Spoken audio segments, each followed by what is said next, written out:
Hello everyone. Sorry, we were just chatting. Let me bring up the game. Hello, welcome Cetrin, welcome Rogue. We be ebbing. Let's, let's have a look at what we got going Kill on you. today. I'm gonna kill you. Oh, okay. Well, we've got new session notes. Ooh. Almost time. We're nearing the end. Last time you found Meridoc, the star witness you've been looking for all campaign. He told you about this invisible smoking person who entered into the pillar. As crazy as it sounds, you're certain you need to follow. You need to find a way into the pillar of Jaw.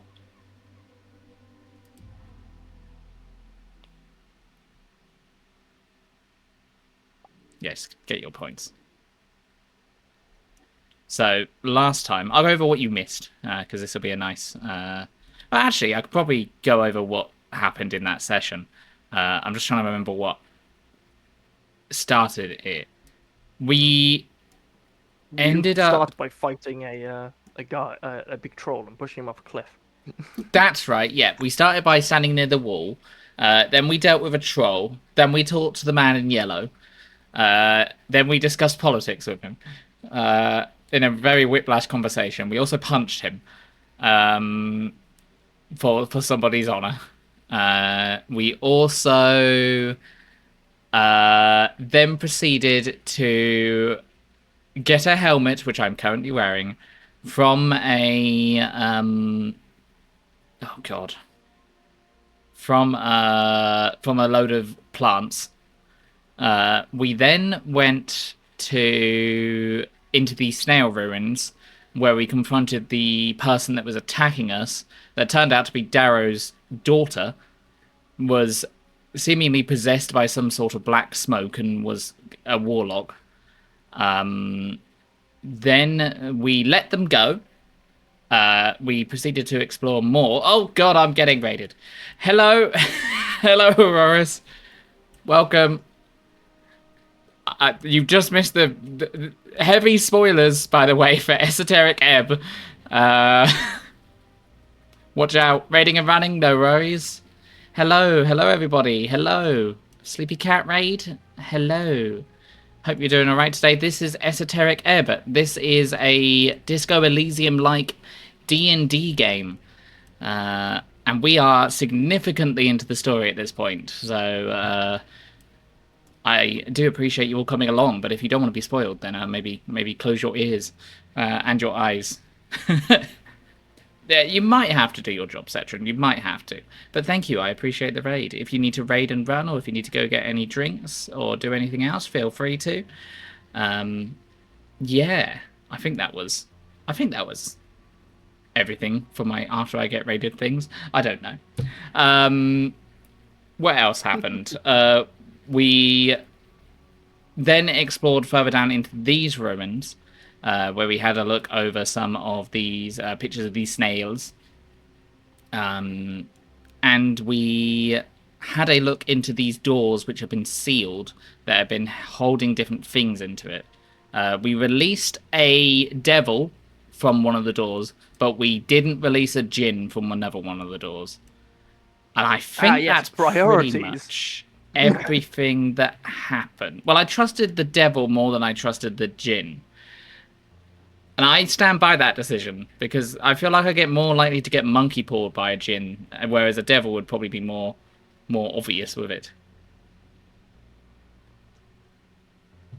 I suppose they're both not very amazingly trustworthy, but I think the devil just wanted to leave. And the devils we've met so far in our journey haven't necessarily been bad.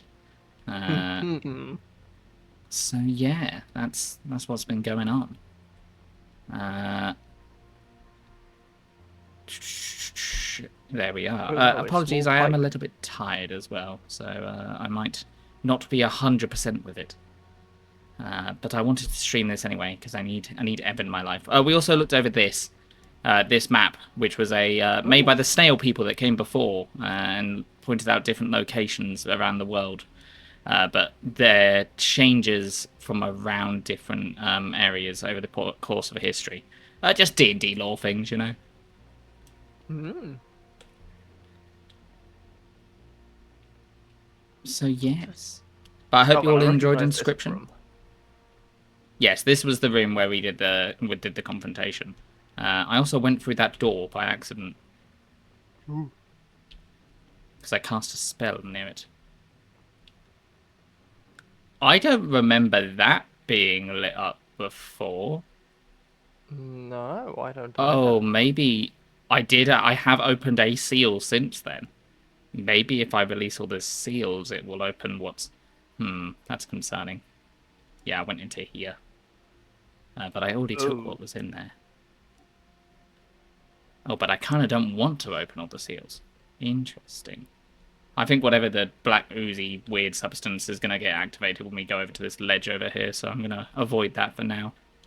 Ah.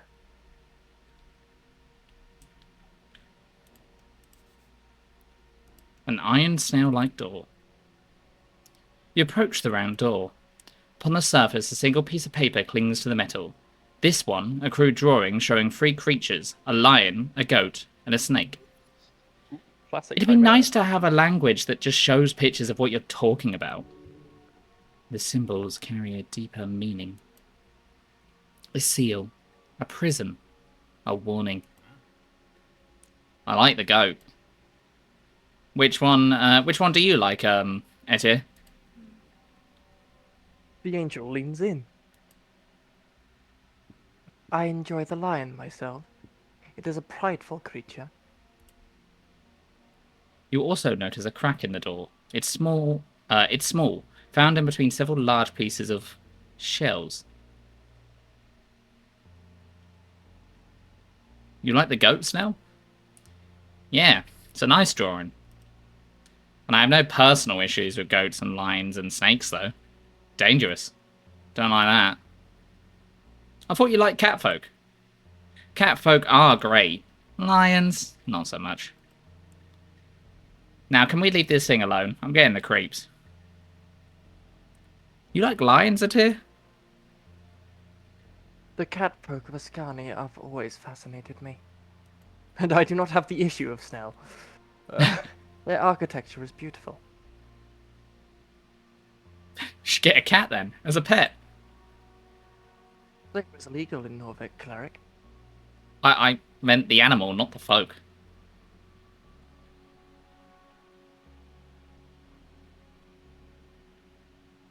Fucking Freudian slip. I see.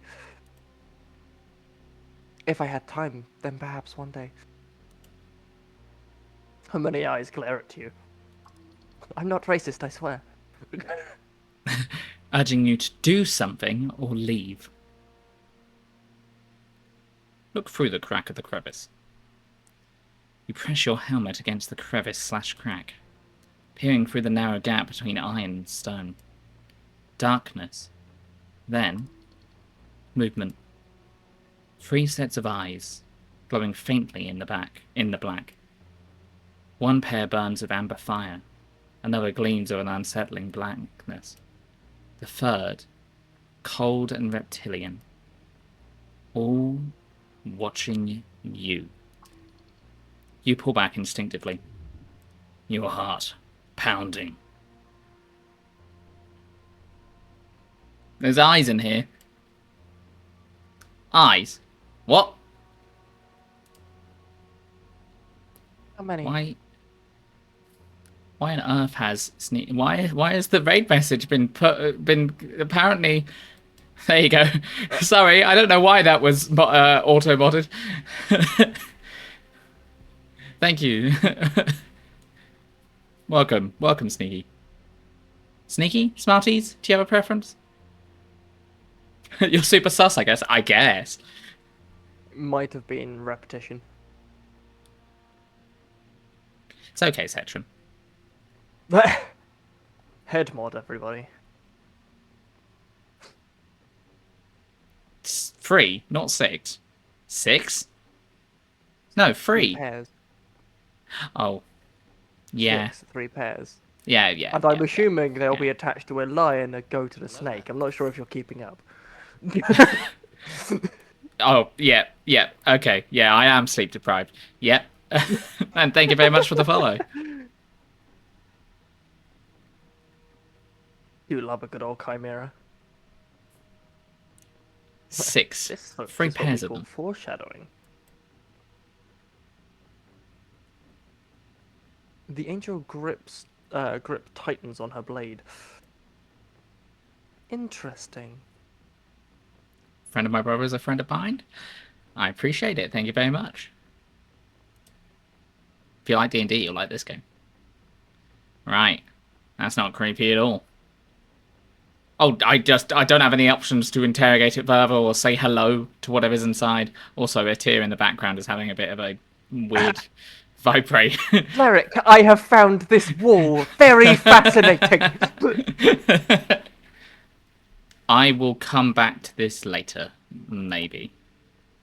I'm not going to come over to it now.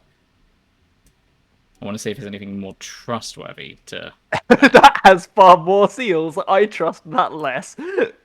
A very creepy round snail door. My VTuber model looks super good. Thank you very much. I use a free-to-use model when because when I was starting, I did not have opportunities for any of my own. So I'm using a free-to-use model. But the wonderful Blue here is currently working on a model for myself, which will be coming out at some point. What's the word I'm trying to look for here? Eventually. I'm not sure. Eventually, yeah. In due course. And I also have this wonderful model, thank you, Blue, that is made by the wonderful Simple BB, which I will shout out now. And if it works, it does work. Fantastic. But this model was made by the lovely Bee, and this is the mascot. This is Cthulhu. I'm very appreciative of this one. It has triggers and things, but I haven't got that set up yet because I'm doing something fancy with it later on. You approach the ominous door. The tunnel lay silent. Only your breath is heard. Placed across the surface, you see pieces of paper covered in ancient writing. A tear is vibrating again. Eric, I am reading this seal. Looks so cool. I know, right? It does look really cool. I'm a big fan of the Cthulhu, and B did this for free as well because He is very B is talented. very talented and very generous and very nice. Mm-hmm. Seals. They keep the spirit inside stable. This is freaking me out. Seals. Esoteric shackles, yes. This is a prison. Indeed. This area is an ancient prison of the Tulan cattle. These are cells. Cells of the soul. I have heard of these. The angel speaks into your mind. I did not wish to bring them up at the other door. A prison made by Antiseplian folk. Look around the crevices of the door, underneath, along the sides. Press your head against the ground, against the walls. You see clearly, this door does not lead anywhere. It is not tightly sealed, nor is it very fastened against the end of a tunnel. It is simply an iron door sat upright against the wall. Oh, that's actually freaky. Feels cursed, at minimum.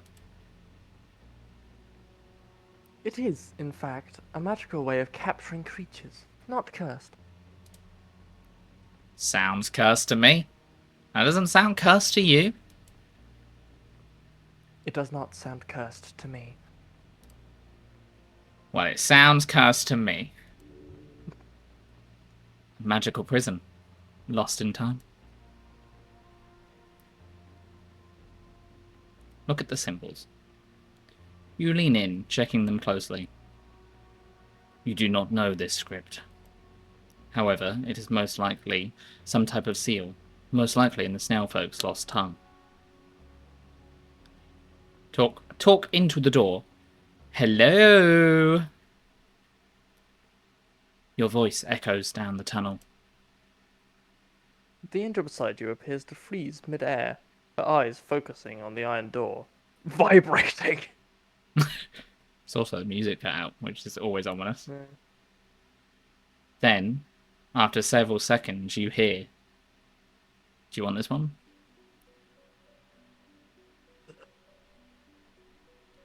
I have no idea what the voice will be. The I don't think it's catching me. Oh, there we are. There. There is someone here. A light voice dances in the air Yes, light. and gives you chills. I'm the cleric. Who are you? There is silence for a while longer. Oh, I leveled up. Then the voice says, In long.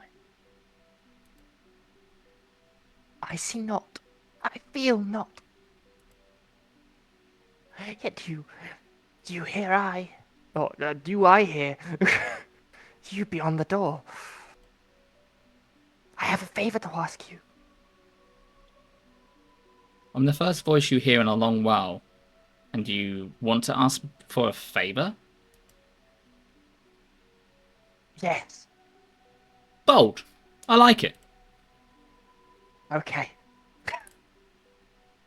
The voice is silent for a few seconds longer. The suspense is great. I'm sure he'll just... Please, save my husband. Oh. You catch a glimpse of the goblin giving you a worried expression. I know not who you are. I do not speak your tongue. The strings grant me these few words. They broke his soul into paper. He made a grave mistake, but this punishment, it is beyond cruel. They wanted him to see the end of the world, to lose everything. My love, my foolish, petty, wonderful husband. Can't I get you out of here? We will help. Don't worry. My fate is written. The voice fades beyond the door. Lady, we'll get you out of there. She really tugged at his heartstrings. Please, break him out. Break the paper. Speak his name, please. Save my Isik Urum.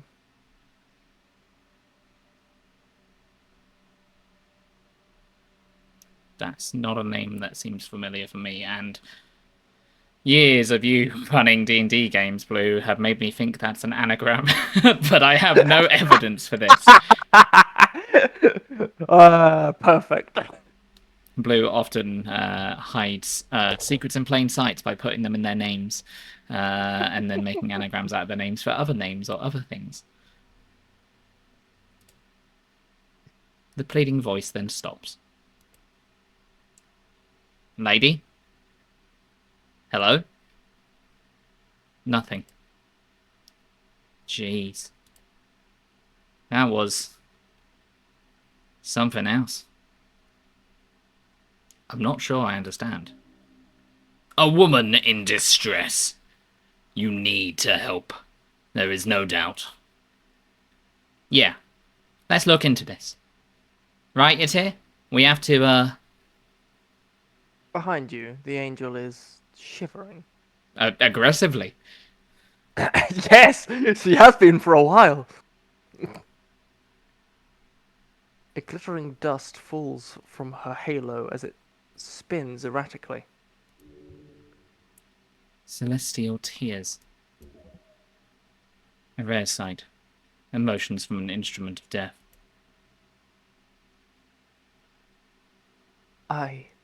Her voice enters your mind, stuttering. What? Is she crying? This is a travesty. Agreed.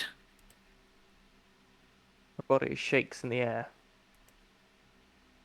To speak through an iron door takes a heavy toll. If she has truly been in there for millennia, then her soul is already withered. You must break the seal, cleric. We must save Isik Urim.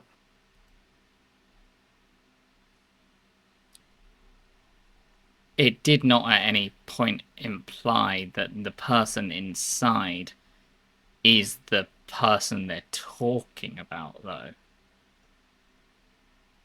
That's... I have a guess. I mean, I don't trust it. For So starters, for a moment. it But, I does mean, it feel could have like been the everyone devil. but it does feel like everyone but you has failed a wisdom save.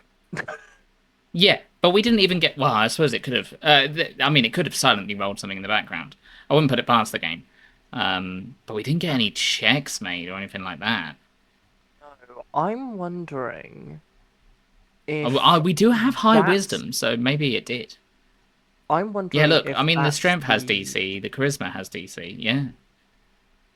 Sorry. I I am wondering if you know how that one you said that you took down one seal and the crystal in the main room lit up. I'm wondering if the person, Oh. like the husband, is sealed there.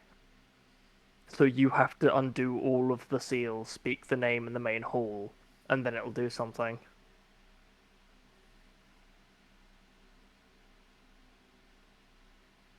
I'll get back to this later. Because I also leveled up. Oh, it autosaved. There we go. Cleric, I have very strong feelings about this. It's okay, Atir. We will deal with your strong feelings.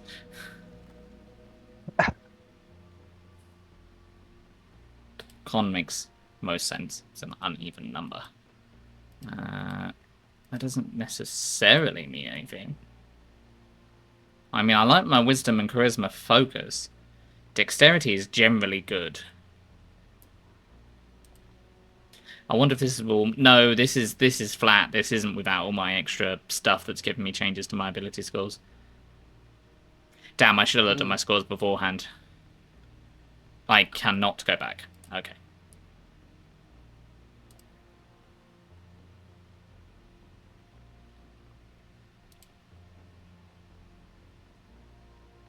I can always round my con. Then again, I'm dying a lot. You are. I was going to say having a high con might not be a bad idea. But charisma, though. I like talking to people. I feel No. like in your near future you might be fighting a classical chimera. Yeah, that's also true. I could be. I think you're right. I think I'll go with con.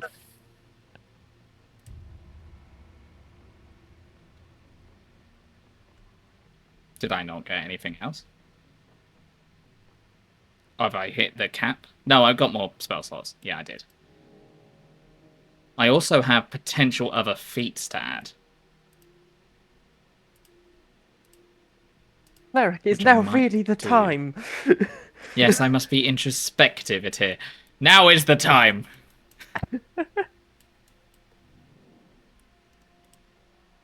Alright, let's do some internalizing. They might give me benefits to fighting creatures that otherwise would not be able to be fought against.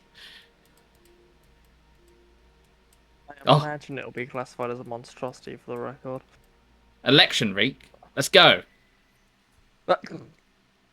I'm going to ask this chimera who they're voting for in the election.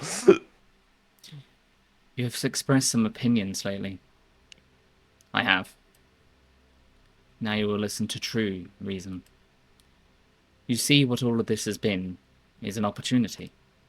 One to share with this tumultuous part of yourself with others. So now that part lives out there, it will stay there for some time, collectivizing into the zeitgeist, growing, decaying, till it festers into an unimaginable beast of bureaucracy.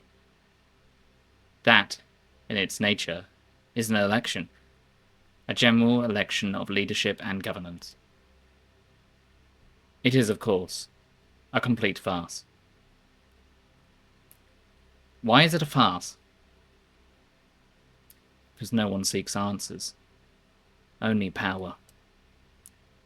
The true order was corrupted and betrayed long ago. Let me guess, the Magocracy? What's the true order then?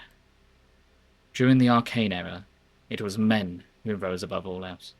Wizards, with unimaginable power, used a perfect system of meritocracy to lift themselves up and build empires. These great men fell when the rules betrayed them.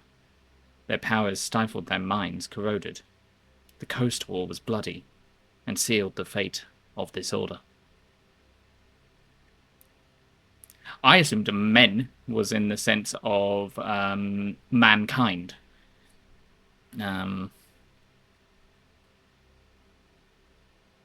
Great men? What about great women?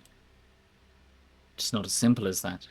There are many reasons why men rule among humans, just like there are many reasons why humans rose above all else, others, during the Arcane Era.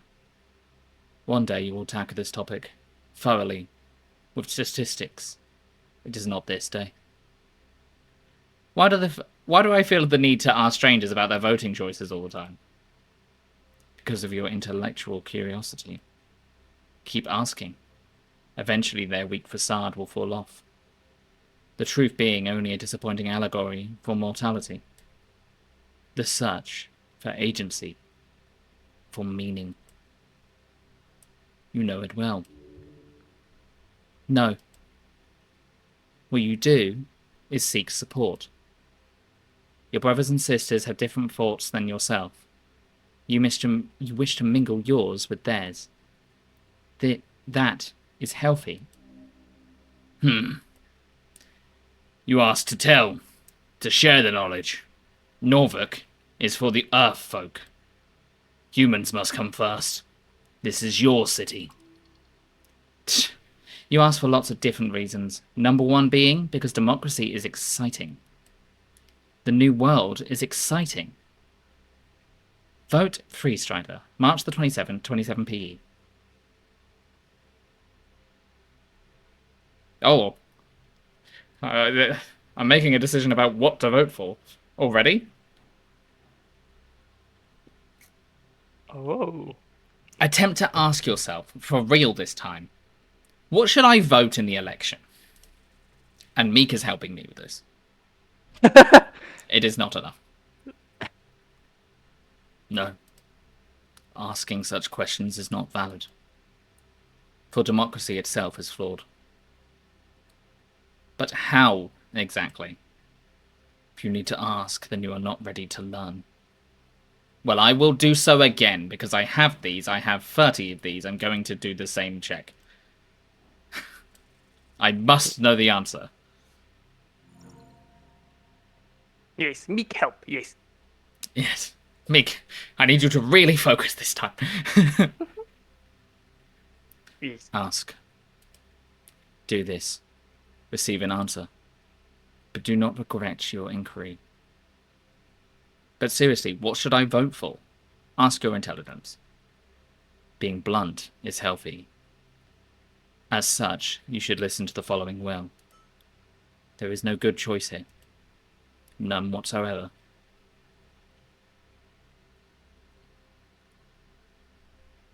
What about the Arcanist Party? It does not exist. Or rather, it might as well not. You know of Old Man Prax and his gathering of so-called wizards. However, branding a political party around the abhorred ideology of the previous era is not an intelligent idea. I will hydrate again, and I will do a big stretch, and I will do a posture check. I feel like... I'm stretching, by the way. I feel like big stretch and posture check should be the same thing. I don't. I feel like when I am stretching, I turn into... Oh, God, that's so loud.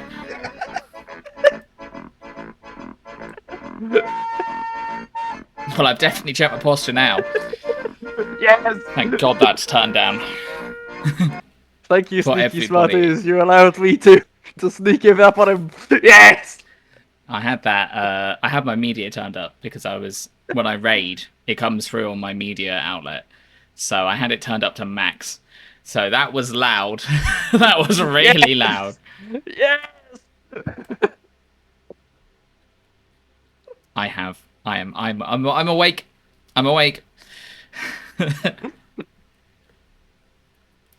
Or rather, it might as well not. You know of Old Man Prax and his gathering of so-called wizards. However, branding a political party around the abhorred ideology of the previous era is not an intelligent idea. Add to that Old Man Prax's imbecilic behaviour, and you've got a failed party for idiots. I will vote for the Nationalists, then. The Nationalist Party of Norfolk is a stale relic of theocracy and bureaucratic fascism. Fascism. Fascism, the ideology of nationalism, born during the fall of the majorocracies in Old Dominion War. The term originates from the gnomish term fascizo, which means something akin to a collection of warriors. Oh yeah, this game is political. Just for the raiders, there will be a lot of politics chat. Ever since their demigod Earth died, they have been about as efficient as a dwarf on a bicycle. Their city decaying so much in these decades, they willingly organised an election. It is as if they subconsciously understand their decadence, crafting exactly what they deserve. Like a weak man who smiles at his wife, crushes his ego, day after day. Giving up power is a sign of competence. The nationalists are ruining this fine city. They should just destroy the other parties and reclaim their great past. I don't believe the top one, but I think that's the one I want to go for the most out of these options. Effectively, the city has been ran by a collection of free striders, which is democratic, and has previously ran under nationalists and now are kind of both running the show. So I don't necessarily think they're ruining it, because I don't think there's necessarily anything too wrong with the city. I think it's just a city that is functioning and continuing. The biggest problem is just the separation of all the different communities, and the clear infighting between lots of people. It is a very divided city. It is not particularly united behind one thing. It's mostly kind of all over the place. Giving up power is a sign. I would probably say that if saying being willing to give up power is a sign of competence, because if you realise you're not doing a good job, then you should step down. Being willing would probably be something I would put ahead. But then again, is it a sign of competence, or is it a sign of understanding that you are not competent? I don't know. I can think of a certain British Prime Minister that was in charge for I think it was about a week, that stepped down immediately after doing an awful job. And I wouldn't necessarily say that is a sign of competency. So I'm not sure. Giving up power is a sign of competence. Yes, you are correct. Intelligence does not agree with me. If that choice is based on knowledge, and most importantly, if it is a natural choice. Giving up the illusion of power because you have none, in reality, is only a sign of incompetence, nothing else. Okay, well, that's kind of agreeing with me. I could vote for the Free Striders and allow the opportunists of New Dominion strangle this ancient city even more so. They already own most of it. Giving them de jure power would not change much, I agree. But it doesn't matter how much they promise to keep Norfolk independent. If they win, they will surely incorporate it into the Free City Agreement. At first through legal loopholes, then through the guise of increasing wealth, then by simple lack of animosity between the populace, among the populace. The Free Strider Revolution is a poison. It is already in your veins. Fuck it. What about the goddamn Excarlists? If a dozen dwarves knocked on your door and asked you to hand over all your wealth with the promise that it would be returned when you really needed it, would you trust them? What if they took just a little bit? They would never stop there. Asgard was a simple, underground dwarven male born during the Divine Era. He was a dwarf who came from nothing but resentment and anger. It is not clear whether or not he was truly a demigod, but in his death he had left a ruined empire in his wake, millions starving, a 1,000-year legacy of dwarven history destroyed. He wanted to take the amazing riches gathered by the many dynasties of the Lower Empire and simply hand them out to the population.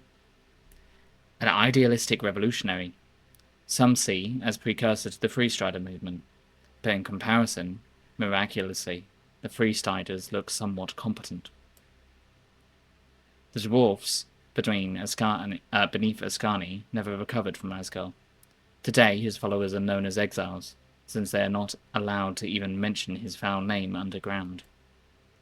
Yet here, in our city, we allow Asgarders to gather and share their toxic ideal freely.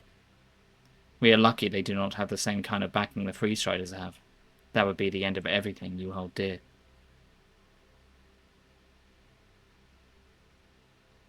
Interesting perspective.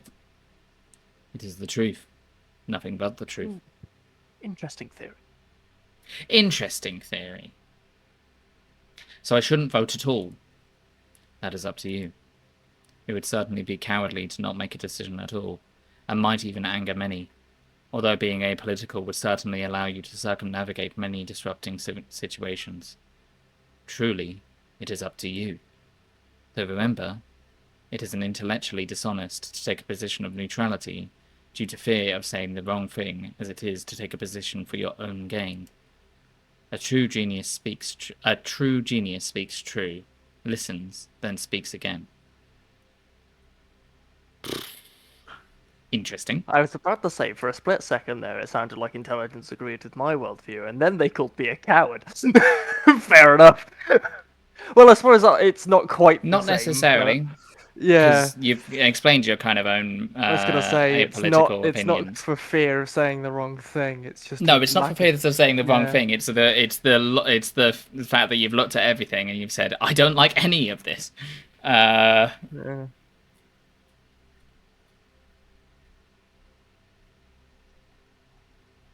It's not apathy. It is still a decision. It is it's not like you haven't thought about it.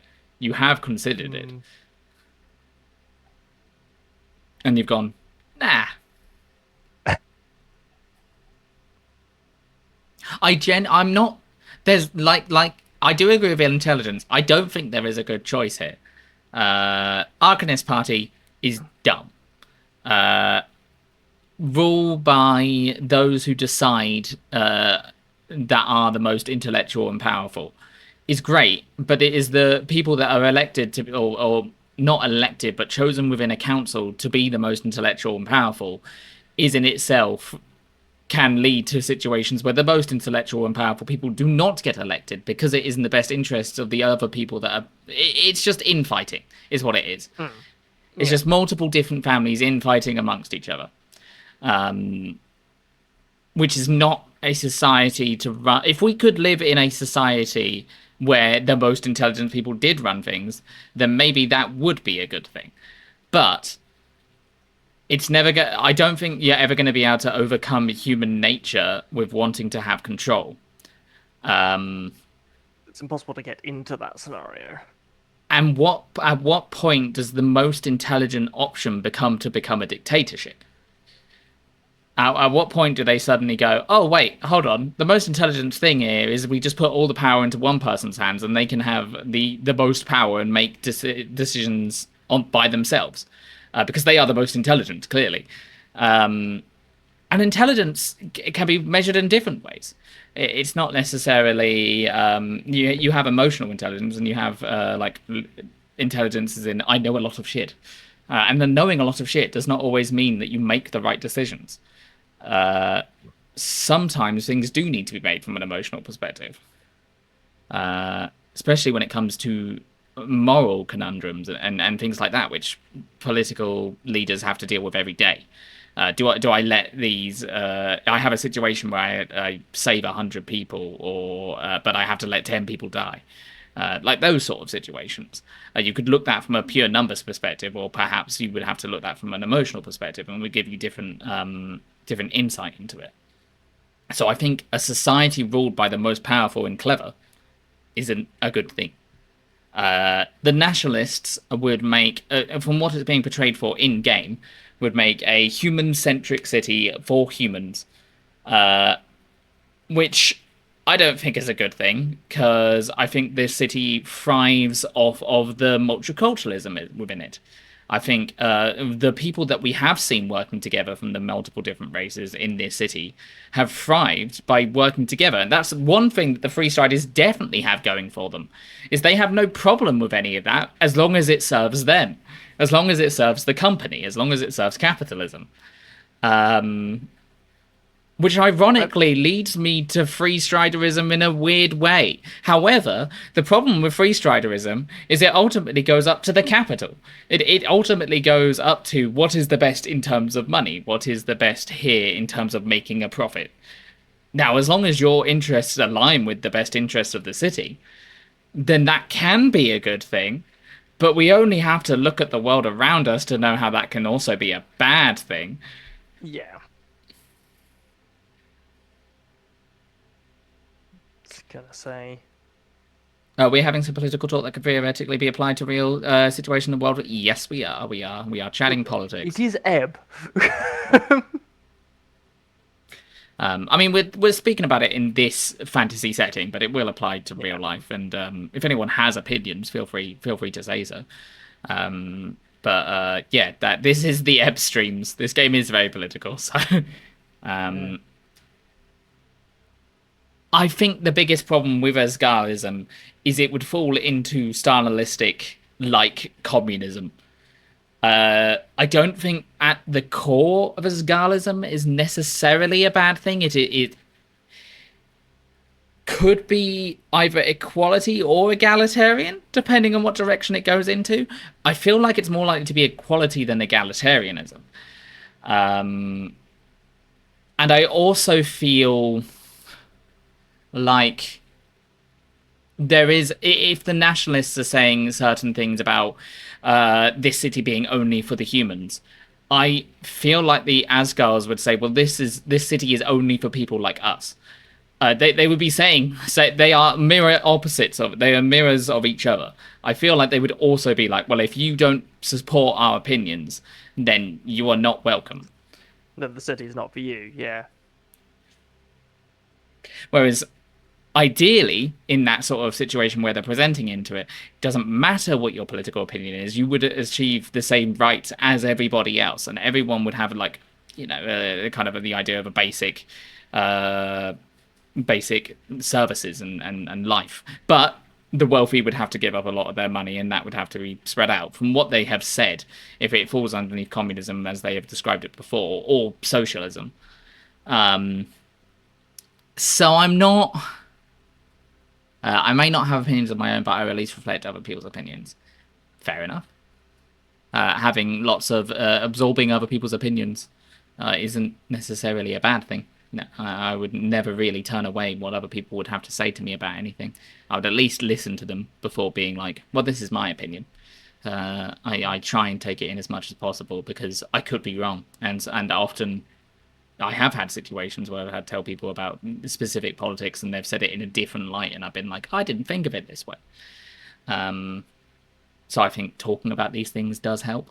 I think it is a good thing to do.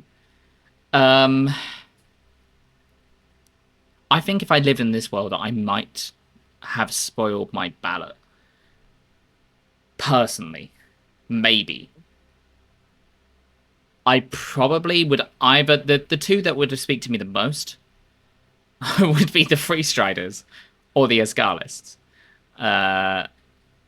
But as I believe I said this before, I would want a middling ground between Asgalism and Freestriderism. I would want something in between it, or alternatively, a split middle ground between multiple of them. or everything just goes to a vote to people. But then again, I also think people are idiots, and I don't trust people. They can be influenced by their own situations, and flock mentality can come in. Anyway, I will progress because it will ask me to do something. Fine, I'm ready to make a decision. Come on, it's the new world. The Free Striders will make you and everyone around you rich. Social democracy is the only ideology that does not trample upon the safety of the working person. As Garlism, as it appears in Norvik, is good. True good. Your stomach rumbles. The agrarians are not even represented. Agrarian. Those who live off the earth. Simple farmers. People of the land. The common clay of Ascani fields. Their political movement has mostly been swallowed by the Asgarlists. This is very upsetting to your gut.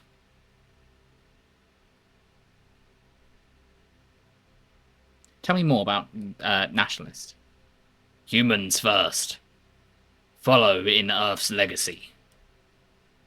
Extra proficiency in roles when speaking with humans. Tell me about Free Strider. Free trade, prosperity, democracy. In short, good shit. Free Strider. Gain a 10% additional discount in all purchases. Tell me about Asgarlist. For your brothers and your sisters, for everyone below you. To flatten this uneven city, to make everything just and good. It is a simple dream. Asgarlism. Oh god. Asgarlist. Whenever you take damage, move one step forward on a secret 3-step counter. On step 1, a thesis, d20 is thrown. On step 2, if the damage you took is higher than the thesis die, an antithesis, d4 is thrown. On step 3, the damage you took is lowered either by 1 or by the antithesis die if you rolled 1 during step 2. This is a synthesis, somehow. The next time you take damage, return to step 1. Oh, it's Hegelian dialectics.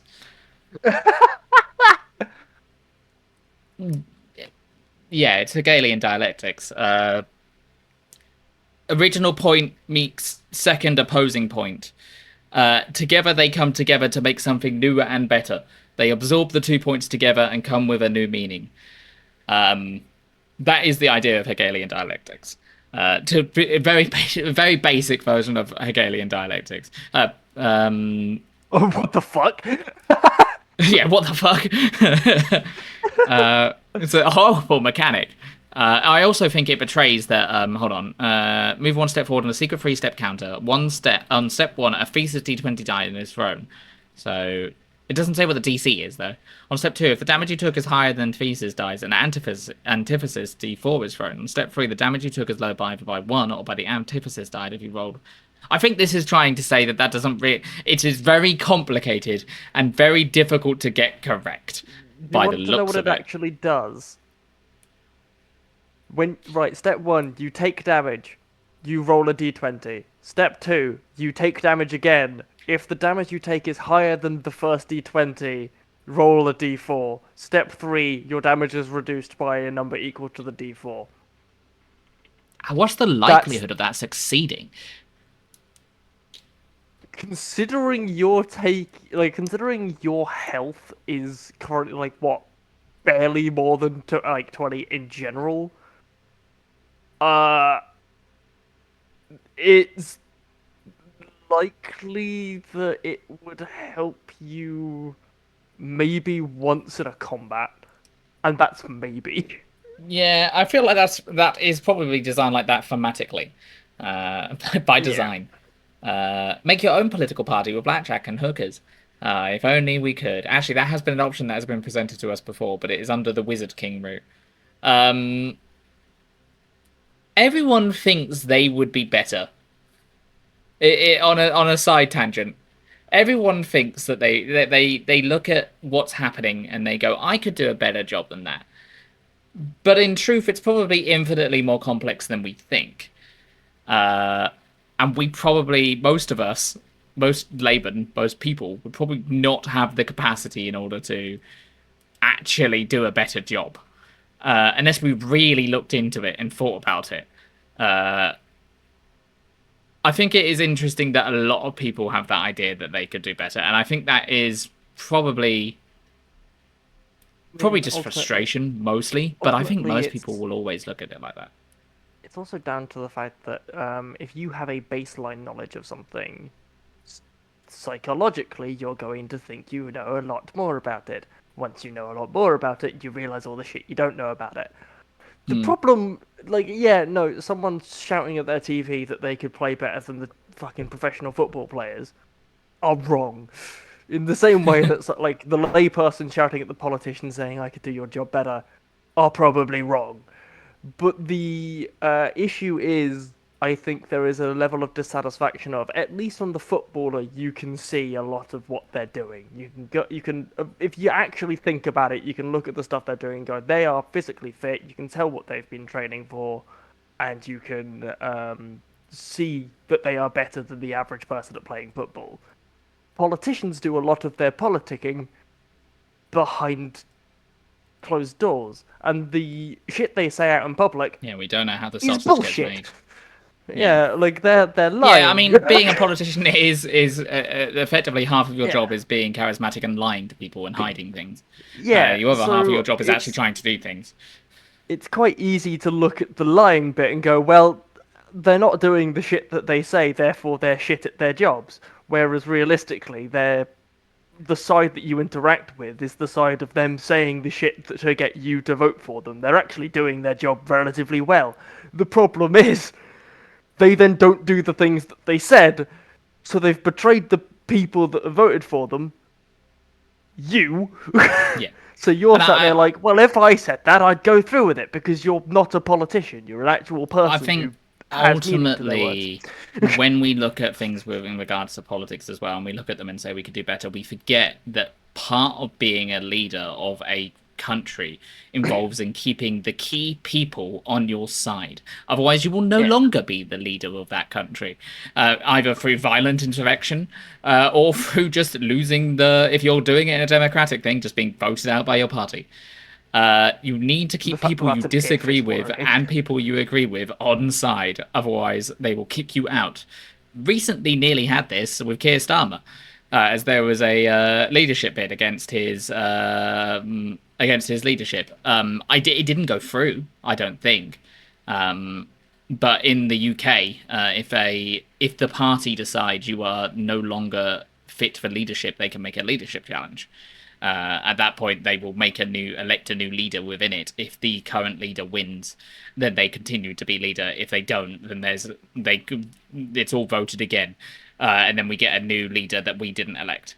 That happened before with the Conservatives, and it could happen again. It's happened a lot actually over the last 12 years.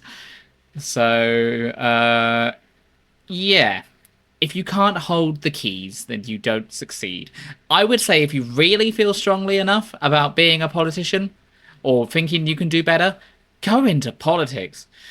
Put your money where your mouth is and give it a go. I mean, why not? Mm.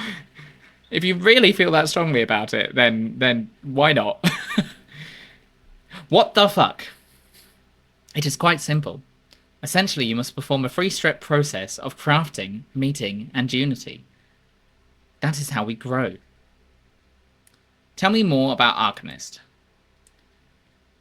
a majocracy led by you, the greatest wizard of the coast. Arcanist, when you use up your last spell slot of at any level, you roll a d100. If the result is lower than your natural intelligence, you regain that spell slot. Unlikely. The highest we can probably get our intelligence from this is probably like 24. If we went all into intelligence, added all of our equipment to it and the potions that we've taken. So nearly basically a 1 in 5. Yeah, Well, it's not. it'd be almost a 1 in 4 if it was 24 D100. It has to be below it, right? Yeah. Yeah. So if you got like 20, then you're going to have to roll below Yeah. a 20. Yeah. 20, If you 40, had you 60, said 80, 24. 100. Obviously Oh, 24. okay, 20, Yes. 24. Yeah, yeah. So I was rounding down to 20. Yep. Yeah. It's the fact that you said almost 20, almost 5. I was like, no, you definitely have a higher than 5, 1 in 5. Um, My apologies, yeah. Still unlikely. Um, I think that is probably the message behind that is It's you have to be clever. unlikely, but you are rolling it 3 times because it's of any last spell slot of any level. So you're rolling that 3 times per long rest, theoretically. Ah, no! It's If you're when you using that use it. effectively, if you're using that effectively and you do have, let's say, 24 intelligence, if we round that to a 1 in 4 chance, when you short rest, you can get spell slots back, which means you can roll that more. So it's as useful as you make Yeah, it. yeah, that's true. Which is, to be honest, I actually do feel like that is quite a decent sort of Of parallel course, you would there, align yourself considering. with intellect. No, no, no, no, no, no, no, no. I'm thinking about this purely mechanically in what you Wizard said King earlier. Blue. Well, the whole point is you mentioned earlier that if you think you could do politics better, do it yourself, and this does sound like the you're doing it yourself, Wizard King True. route. Yeah. So it's as useful as you make it, kind of actually lines up. I don't think Tell me I would. I more. don't think I'd be a good politician. God no. Tell me more about Agrarian. The way of the earth. Hungry. Whenever you pick up food, you roll 1d20. If you get 16 or higher, you get an additional food item. Tell me about apolitical.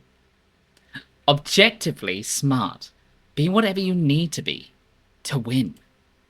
Charisma, Apolitical. objectively smart. Increase proficiency in rolls by 1. The amount is increased to 10 on any election day.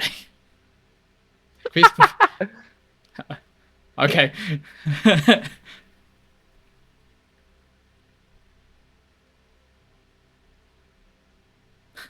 Not a bad, not a bad I really answer. like charisma. A bit there, yeah. Could be really good for us soon in a mechanical level. Uh, There is an advantage on a like manipulative sense to be apolitical, which is kind of the route I think charisma's going down. Not even manipulative, yeah. just how you present yourself.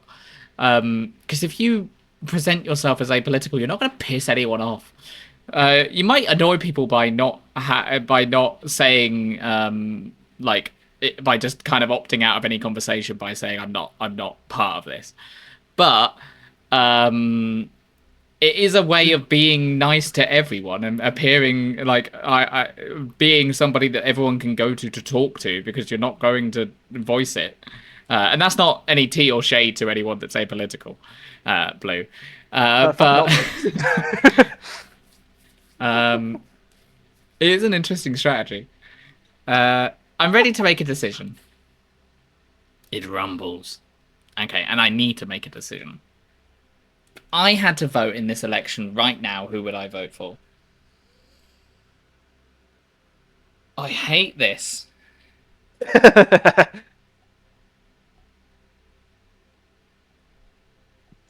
And I'm not doing this from a gameplay perspective either. I'm just doing it from what I think I would go for in this world. And it's kind of depressing. Because it's not too different. It's effectively holding up the status quo. I would probably go Free Strider. Maybe Asgarlists, but I don't trust the Asgarlists to fulfill their dream.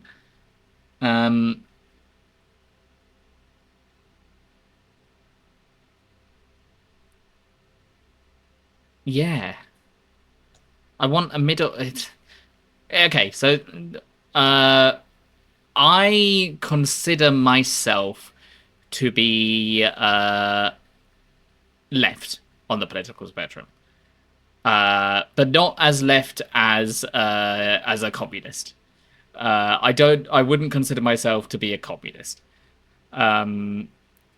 And I probably wouldn't consider myself massively to be an anarchist because I don't think I have the heart in me to eat the rich, effectively, because I think the rich are people too. I don't believe they should have all the money that they have, but I believe that is the responsibility of government to make sure that the wealth gap does not become massive. I don't disagree with capitalism as a massive idea. I just think it's got out of control at this point. So I would probably fall in real life to on the side of socialism because I consider that to be a nice middle ground between the two, more so on the left side than the right side of things. I don't consider myself to be conservative, and I definitely don't consider myself to be a fascist. I would be concerned if I did. So my real life, yeah, we kind of have a political party over here that speaks to socialism, but socialism has kind of gone by the wayside over time. There was more socialist things that used to be in the UK, but have deteriorated over time due to changes in the political landscape. Things have drifted into a more centrist slash slightly right viewpoint, in my opinion. So for back in the day, probably more Labour, probably more because they are considered the leftist party, and would have been at one point considered to be the socialist party. However, now not sure. Align myself more to Greens, but even then, have some issues with some of the things that they want to do, and I think they're a bit too idealistic, and I think they're a little bit Ascalists. My middle ground would be a free strider Ascalist. It would be a bit of both.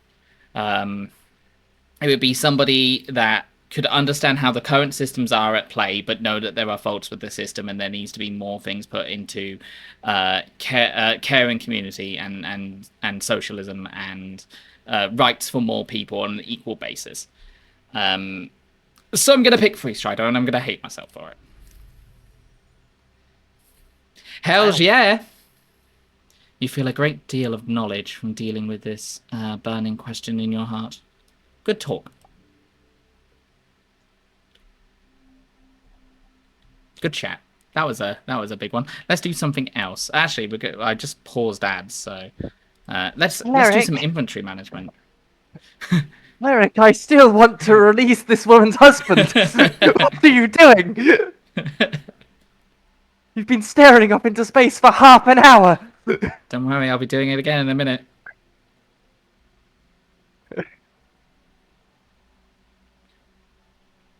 That hasn't removed any of my choices. No, it hasn't. Okay. Yeah, I'm not going to add it as a feat, but that's what I would choose. Oh my god, there's so many of these that I have yet to do. Well, I'll go do a plot thing, and then I will come back to one of these after that. Alright, I'm going to talk to the weird thing in the center of the pool first. But I will do that after we have a break. So I'm going to run some ads, and we will be back in about 3 minutes. So I'll catch you guys in a little bit. See you in a bit. We return for more Ebb. Ebb. Of the esoteric kind. There's something in the water. Sorry, I need to get your stream back up. There we are. Let's just cast. Yeah, let's just cast Enhance ability. Merrick, if you think this is a bad idea, why even try it? You approach the edge, and terrors arise.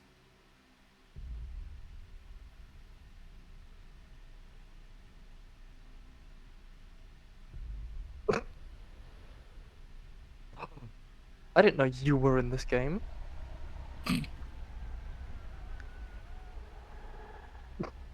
Oh, resemblance is lovely. uncanny.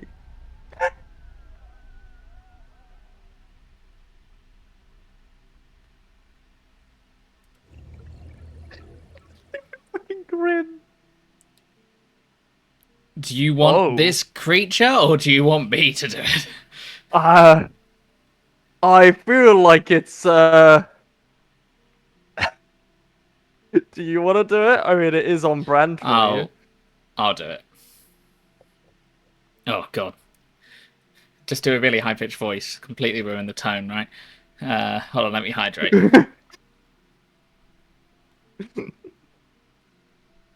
Mind turtle. Also, I thought about how to pronounce that name, and I really believe it's Rang, but I'm probably going to pronounce it wrong, so... I would have thought it would. I would have thought it would be Ragan.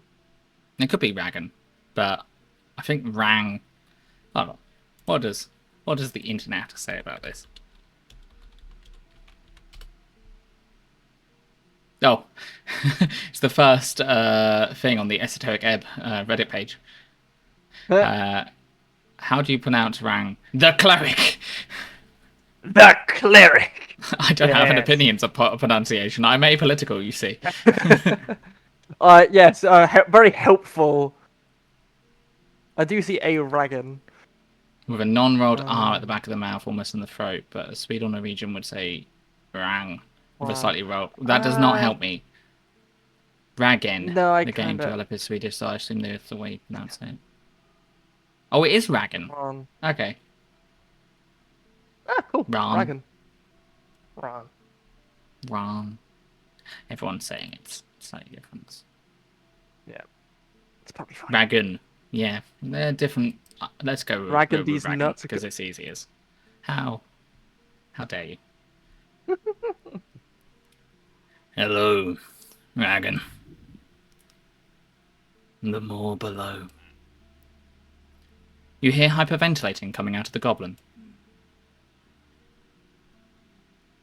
Beast of the far realm.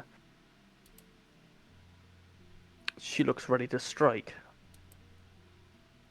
Can you truly stand against a creature of the void? No chances in any hells. Pray and kneel. Everything is shaking. Try to calm down. Breathe. Try. Hold it together. What was the -10 to your DC there? I didn't see a -10. Oh, You can't see it anymore. There was a oh. -10 to the DC for something. Oh, I still think it was Meek helps. -10 to DC afterwards. Right. Hold in your guts and let your heart pump its blood. You face the vast darkness of empty space in those abominable eyes. Far you have delved. I am happy to greet you. The apparition's voice reverberates against the cold, wet walls of the sewer chamber. Naru, Sapir. I am enamored, impressed, lucky to witness. Shivers. 1,000 eyes, each focused on you. This is something evil. I'm surprised at you, Wisdom. You did not see empathetic in this situation. This is indeed a creature of the far realms. A trifler, yet larger than any specimen you've ever read about. Be wary. Would that Now, not be Trifler? speak. Trifler? Trifler? Trifler probably makes more sense.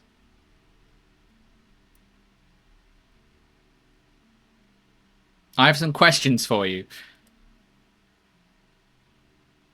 Knowledge is a commodity. Knowledge is my trade. I am a simple merchant. Trade, Ragan. Trade with me.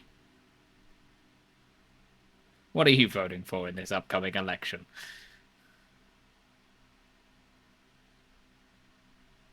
This thing won't kill me? Does not look like it. Not now. Wait, do you have a fucking license for that? Atir, what do you suggest? You see her clinging onto her blade, the one characteristic she has. A telepathic message to your mind says, "This is beyond our combined strength." I suggest diplomacy. Her voice carries hints of doubt and fear. No, we're here. We need 7 players for diplomacy. Are you okay, Snail? He nods without taking his eyes off the horrific aberration. Yeah. Takes a breath after holding it for a while. Don't fuck this up, please.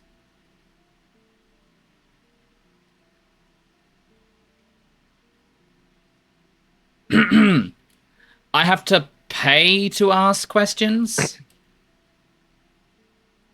Each thought carries costs. I am generous. Cheap thoughts I give freely. Expensive ones will require sacrifice.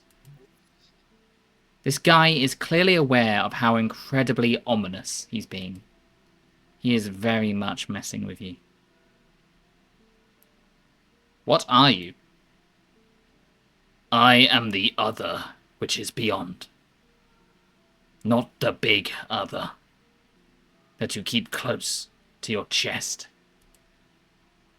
The small other, that is I, what you find yourself longing for in the dark. His words focus on the concept of authority versus outsider. There is an other within any relationship, the third party of society. He, however, identifies as the separate other outside of your society. The fuck is he talking about? Why are you just standing here? Why is the world built to contain things like this? Run, run, run! I cannot run, I need to speak. Oh god, it's some kind of aberration aura thing, isn't it? This day just keeps getting worse. What is this place? Stones laid by snails. This was their prison. A complex to throw the unwanted and wicked for centuries. Then they burned. Millennia pass. Dwarves repurposed it. A cistern. Each pipe spread to voices, thoughts, talks, and whispers. I love it. A deep growl causes the ground too near quake. Your guts press against your lower throat.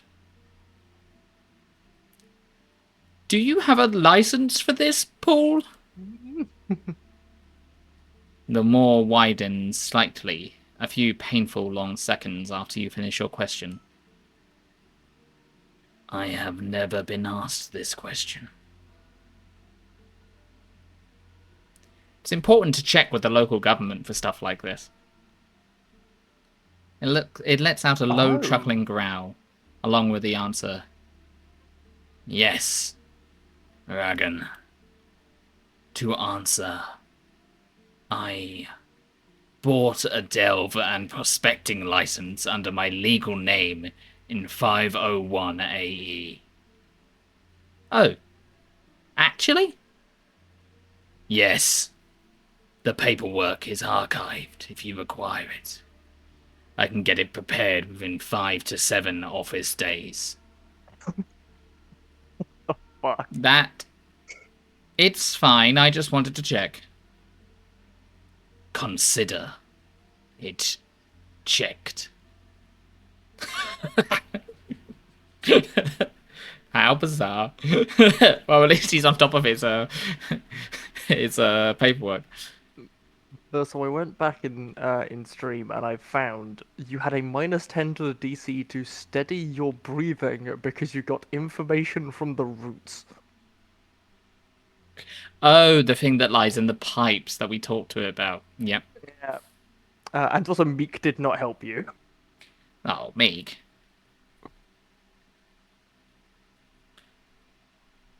Are you the one called Everglad? Yes. That is the name I adopted. The original title of my claim was considered too difficult. When I signed my first warlock servant, we agreed upon a more modern name. Everglad we chose. It is appropriate. It shows my everlasting happiness. The beast's elongated maw appears to widen even further. So your original name was just too incomprehensible for us mortals to use, I presume? No, it was Dave. No. It was just hard to pronounce. Ho, ho, ho. I am laughing. Make a nervous fake laugh. Good. Laughter is healthy. Fine for body and mind. Wait, warlocks? Yes. You had run-ins with my former servant. The girl. You're the one who sent her to kill me? Yes. A big misunderstanding. Freya did not perform as to her promise level. We went over it many times. It was not a sudden decision, I assure you. I made sure to go through the appropriate steps. I offered training, magical enhancements, hex incantations, and even free knowledge. None of it was enough to get her to the appropriate performance. Thus, we had ended up having to cut the patronage short. Very unfortunate. It is not often my warlocks end their service in anything other than death. He clacks his massive teeth together. I go through one servant at a time, so the position is now open. Interested? I need to drink some water. One moment.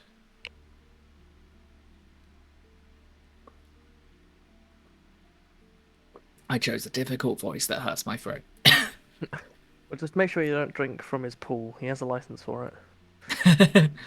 Cleric. The goblin looks worried. I would ask your goblin friend. However, I sense hesitation for outsourcing on his end. Uh-huh. You send your warlock to kill me and then offer me their job as your servant. Well, 'tis something to be considered. Your performance, after all, is very admirable. Can I think about it? I'll take Of course. We can discuss it later.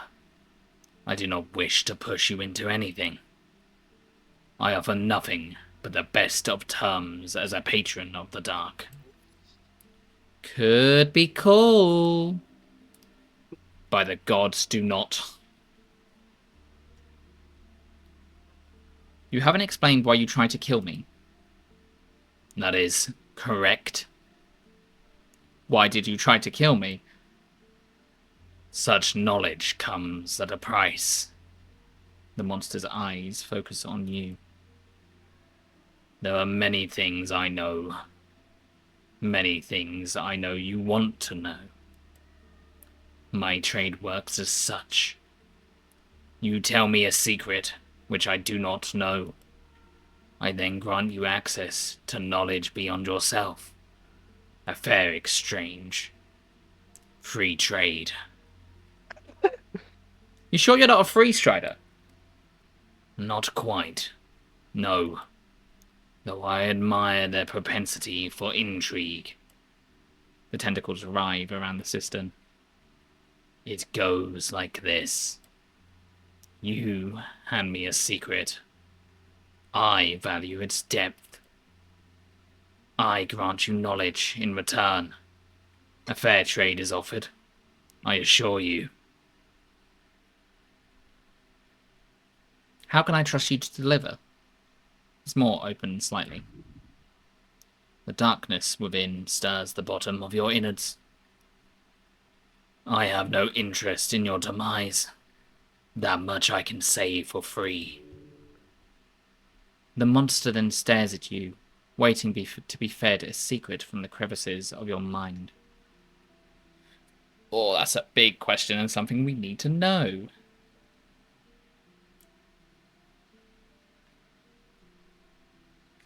That's dangerous information to give them.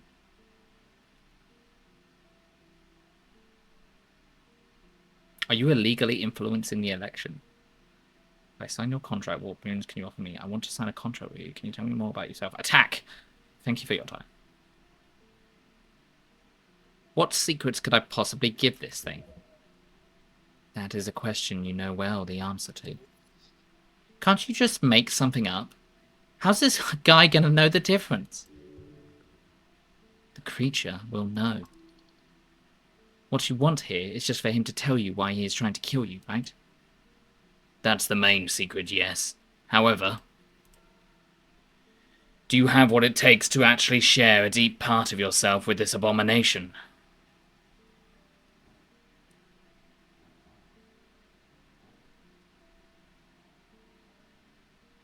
Well, do you?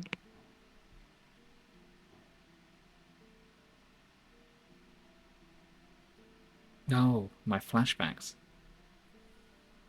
You had a good talk with Snell. You remember that time you danced all night. You remember Mirren. Come up with an argument as to why the information about him trying to kill you isn't worthy of a secret. Make up a fake secret. I can share something deep in secret, but only if you explain why you tried to kill me. I'm tempted to go for this. I would need to roll a 19. I went to go to the toilet and tried to pause the stream, forgetting that's not how that works. Well, you can pause the stream. It just won't pick up where you left off. Well, actually, you can have it pick up where you left off, then put it on double speed, and then come eventually catch up. You to life. can. You can if that you is are something subscribed you to can Hit do. Streamer Cast Morgause. That is not an option available to non-subs. It will Where just is it go to not? live otherwise. Yeah.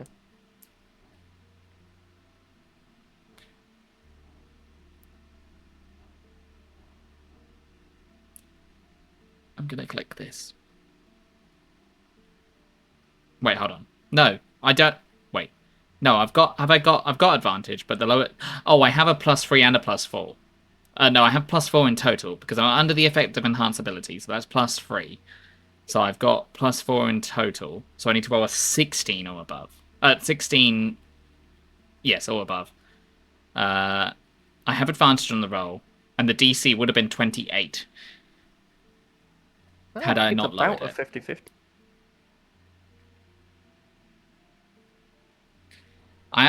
That's the most likely, I think, isn't it?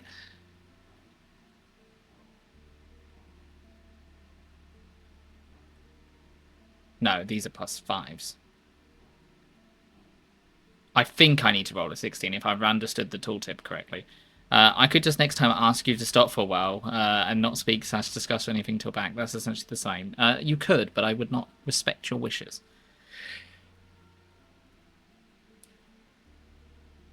I could have cast Augury before this, and that would have guaranteed success if it was successful. If it was a wheel, not a woe. All right. Okay, let's see if it is correct. Yes, I was correct in that assumption. Yeah. Cass doesn't respect his viewers' absurdity. No, I just don't respect you, Citron. Your stomach growls. Feels louder than the bowels of this horrendous beast before you. Also, if I stopped for every viewer, I would I would be here forever. I do respect you. It stirs, yet you know. There is but one thing you can say. The truth. The fact. You. I have a personal detail to share. Something I consider a secret. Raise your hand. Oh? Yes. Personal secrets are much of my interest. Do share. Your legs shake. Bones quiver. Arms quake. Yet you say, I am... Yes. The cleric. Cleric, be careful. The goblin whispers to you. Cleric, what are you going to tell him? I am... The beast creeps closer and closer, his smile widening even further. I am not, nor have I ever been, Oh my god. sexually active. Your voice echoes through the chamber. The statement has been said. It has been heard. You glance at the goblin, giving you a confounded expression. The aberration shuts its maw and does not say anything as your voice fades. Cleric. Look around. The goblin looks at you with an expression that mixes confusion with shock. I don't think that's really a secret, cleric. He whispers to you. We all knew that, cleric. Fucking ouch!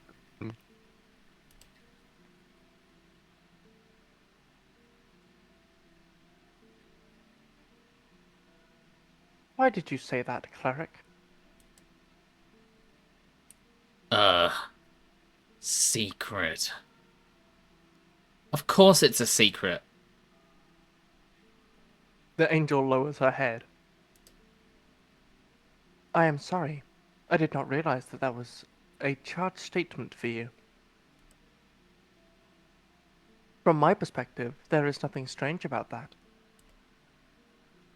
Of course a Celestia would say that. Like, I get you. But it's not that bad, cleric. Genuinely.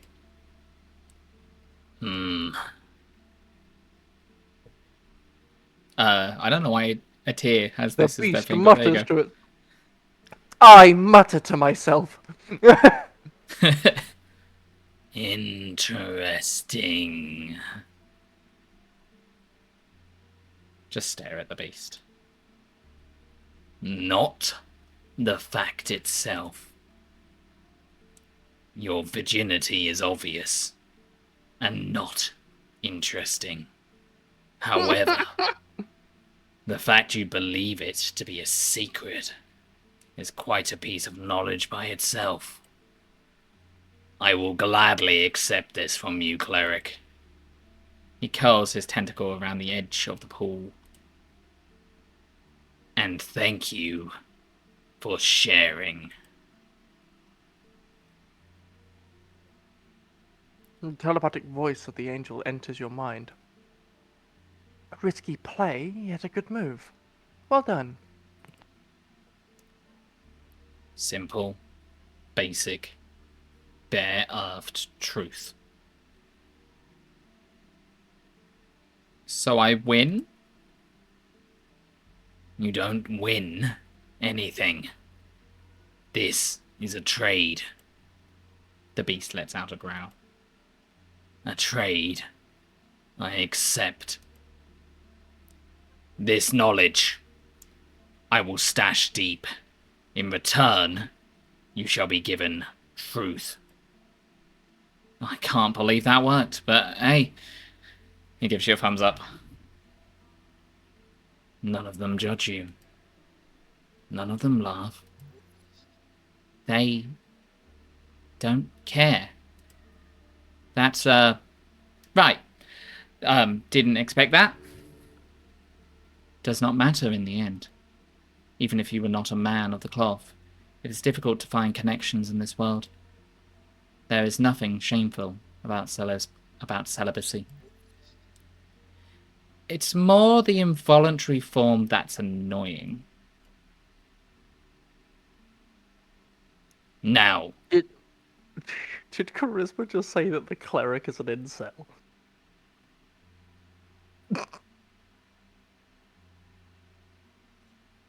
It's involuntary celibacy. You don't get to choose whether... I don't think that's the implication. I think it's because he's a cleric, so he doesn't get to choose that he is a celibate. I don't know. He's flirted with a few people. That's the way I read it. Fair enough. Now. Get away from this meaningless topic that is charged.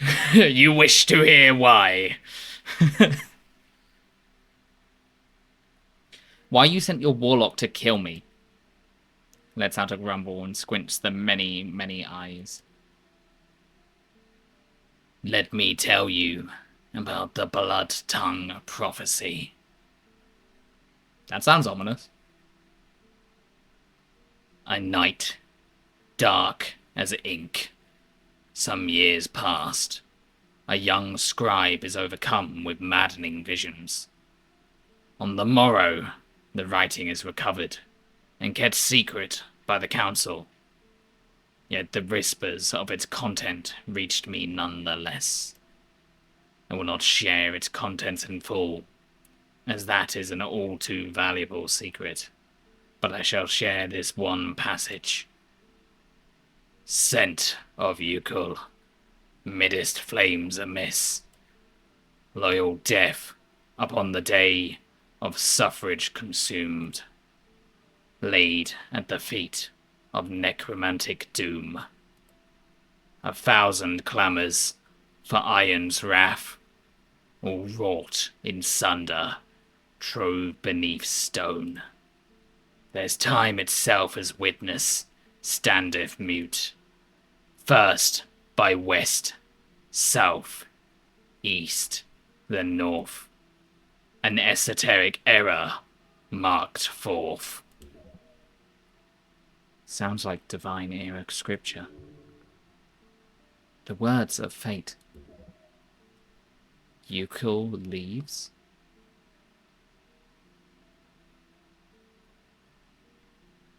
Ukul leaves bring death on election day?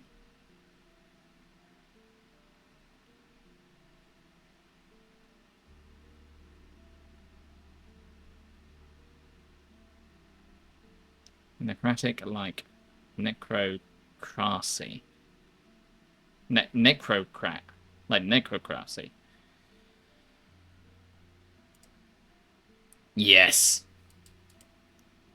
He opens his maw and clicks his fangs together. It is, as unlikely as it appears, confirmed to be a truthful prophecy. Not yet come to pass fully, of course, as we are, in fact, not in an esoteric era born true, since the ebb still lingers. So what does it mean?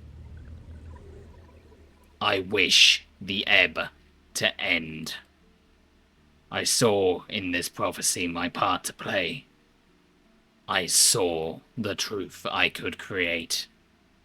To bring about this fire to the legislative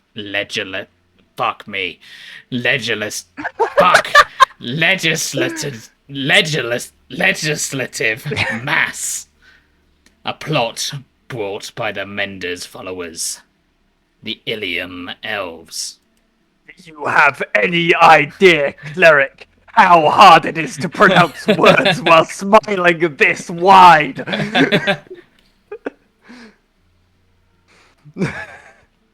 Oh, my throat. I chose to support a player in this game of intrigue. The one you seek. The rogue spellcaster you hunt. You know who I'm after? Of course. I know most things to know. Tell me now. He lets out a growl. You demand with such vigor. That is good. However, there is no secret you could give that would be a valid exchange for me. Do not worry. You will find out in time. So you tried to kill me to stop me from finding this rogue spellcaster of yours. His tentacles snap around the system.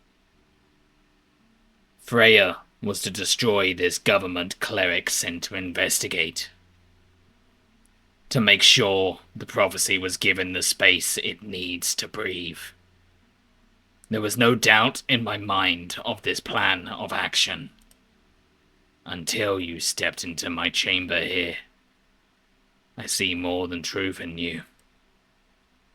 It is obvious. I backed the wrong guy.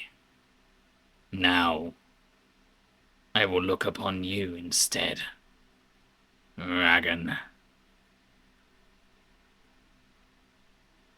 I still don't get it. That is unfortunate. Bring me my esoteric error, Dragon. I am fully convinced you will. He's not interested in debate here. He's not even interested in your opinion. This guy literally just wants to watch you do whatever it is you are going to do. How ominous. An aberration obsessed with fate. This will surely haunt you.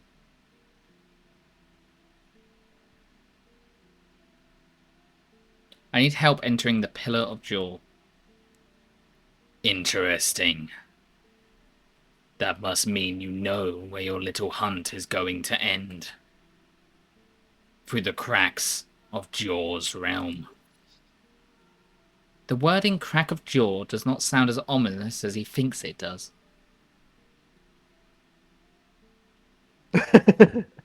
Yes, Mr. Moonwatch told me he saw someone escaping the explosion and heading inside the pillar. The merchant saw the truth. His maw widens. The shut gate can be passed, yes. That, I'm afraid, I can only assist with you if you sign my contract. I do not share such knowledge with anyone unaffiliated with the darkness. Of course, I would not suggest signing my contract simply to gain this knowledge. You should only sign if you truly wish to serve. My assistance in this matter would simply be a bonus. He's got a way with words. This is the way you persuade someone when you've got all the cards. The beast wants you to sign, and it does not wish you to know that.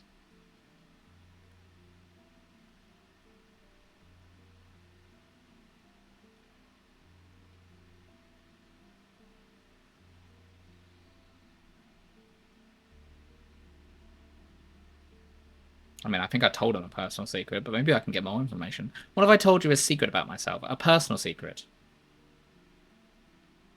I'm responsible for my father's death. Reveal how you found out your esoteric talent. I was in a classroom once. Reveal your failed Asgard past. I was arrested during the apprentice revelation. Reveal a teenage trauma. I used to hang with a bunch of older kids.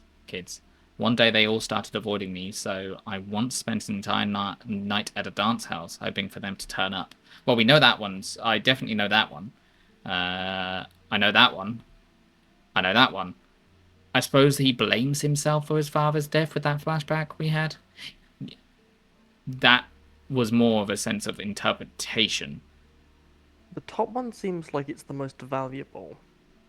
Partially, not even because of what of the literal sense of it, but solely because that is what the cleric believes. And understanding the cleric's thought process seems to be of far more value to this creature than the actual knowledge itself. True. But maybe later. That is fine. I have time itself. Have you seen a paladin down here? Some by the name Lord Gorm. Ah, you ask of the last paladin of your faded god. So you've heard of him? Your Lord Gorm, this missing paladin. You have already found his stash in the city below. That is all you will find upon this material realm. That's pretty ominous. Yes, but I cannot say more. The monster smiles, as always. Are you illegally influencing the election? No. Okay, what are you voting in the election, then? Hell yeah. Nothing. Well, I'm voting for the... I know what you are voting for, Naru. You do? I am listening. A lot. You were mumbling it just You down keep that defending... corridor while the angel earth pleaded for you to free a woman's husband. You keep defending the Freestriders. You keep talking about the Asgarlists. At least if I were to take your spoken word for it. Yet it is true. Only you know what you intend to write down on that paper. So I retract my statement. I've heard what you have said, not what you truly believe. Are you legally influencing the election? No, not that either. I played my part. Yolosha Matharin. Fate cannot sway. What? You hear the growl coming deeper this time. Deep from its mind. You humans. The humans. They are played not by me. The toxin of ideology seeps more thoroughly through their veins. It is formed slowly, then quickly, then it subsumes an invisible force.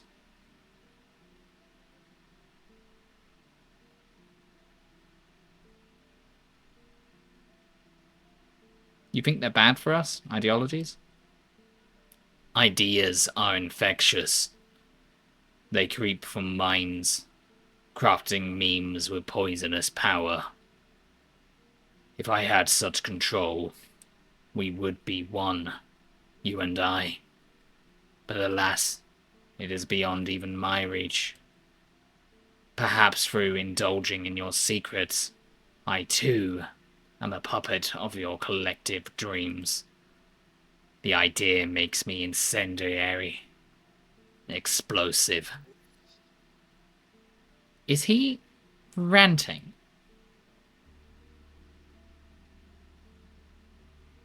Isn't that exactly what you were doing? Controlling people with information? It growls. To some sense, yes. This is all simply my frustration against sentience itself, I suppose. However, simply by being aware of a problem, one can envision and unveil new powers of thought, including the ability to view past the illusion of choice. Not too dissimilar from Jaws viewing, I imagine, to watch the strings of fate collide and fray across the eras. I need to hydrate. I know the feeling. This feels very similar to the "Show me what you got" voice that I was doing. If I had a cold, I'd probably do much better.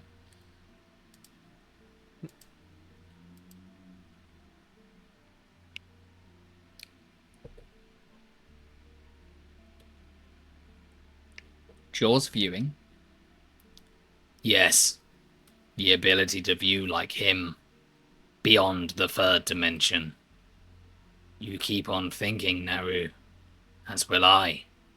The time of ours will arrive with thunder and grim tidings one day. Once we both understand why and how these thoughts are controlling us. It is the start of the esoteric era. You do not forget, Naru. The gates shall rebuild. What does What narrow exactly does mean? this mean? I'm confused. Yeah, Naru. I Because don't it's know what not that means. capitalized, so it's not a name. I'm assuming it's like human. I'm assuming it's a addressing of a type of people. Wait, Or it's addressing of us as like... So it's not a title.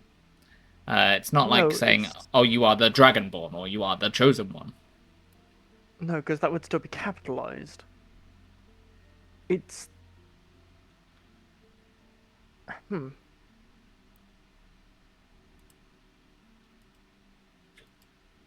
I assumed it meant like humans, but I could be Yeah, it wrong. still might, but he also then just referred to the humans then.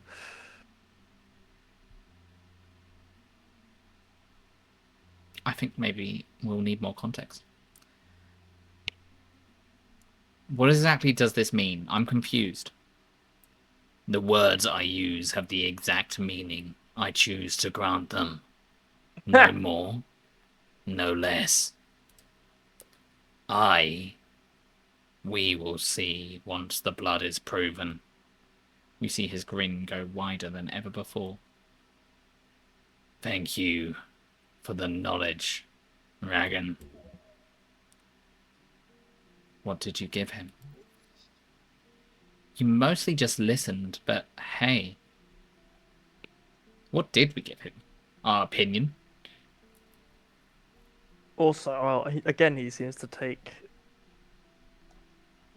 what you like your sort of thought process on things as a higher value of necessarily the Yeah. information itself. So again, even just your reaction to things. If I sign your contract, what boons can you offer me? Becoming my next warlock has one major boon, of course. Knowledge. So no warlock magic powers? Of course. In time. I will not promise you pure power. That is very much a misleading thing to do. You might be suitable for far realm magic. You might not. I'm most likely very suitable for any types of magic. Perhaps, but I will not know until the contract is signed. So I will not promise anything I cannot deliver. What would I have to do for you? Oh, nothing that should interfere with your life or goals. Sometimes I might ask for some minor tasks to be completed. Nothing straight away. What kind of tasks? Eavesdropping in places I do not have access. Delivering messages to important people. Handling artifacts at times. Minor gigs, as they say. Isn't it illegal to serve aberrations? Somewhat. Wait, actually?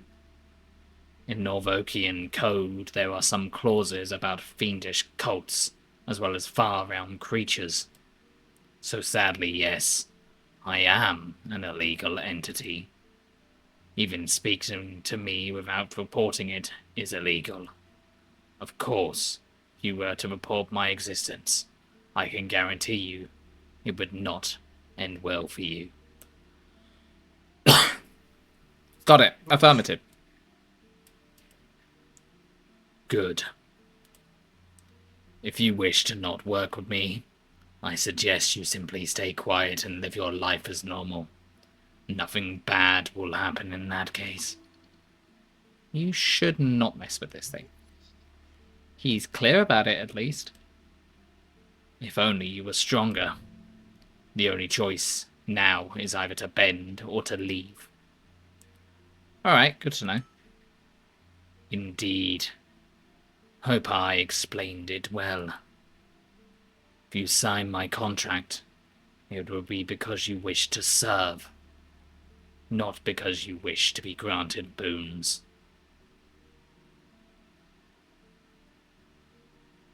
Can you tell me more about yourself? About me, Naru? Oh, you can assume me, to be someone who loves to share. However, that kind of information would require a deal. That cannot be given for free. He clicks his teeth. Offer a secret, and I will tell. Fuck it, why not? I'll tell you a personal secret. I agree. I actually think you are correct in the top response. I think all of these are probably fine, but Yeah. I will go with the top one. I am responsible for my father's death. Ah, I know of him. The troll killer. Your goblin companion raises an eyebrow at that comment. If it wasn't for me, he would be alive. You speak with such certainty. Such tragedy. You hear a calming voice enter your mind. A son is not his father's guardian, cleric. Remember that. She knows. This angel knows.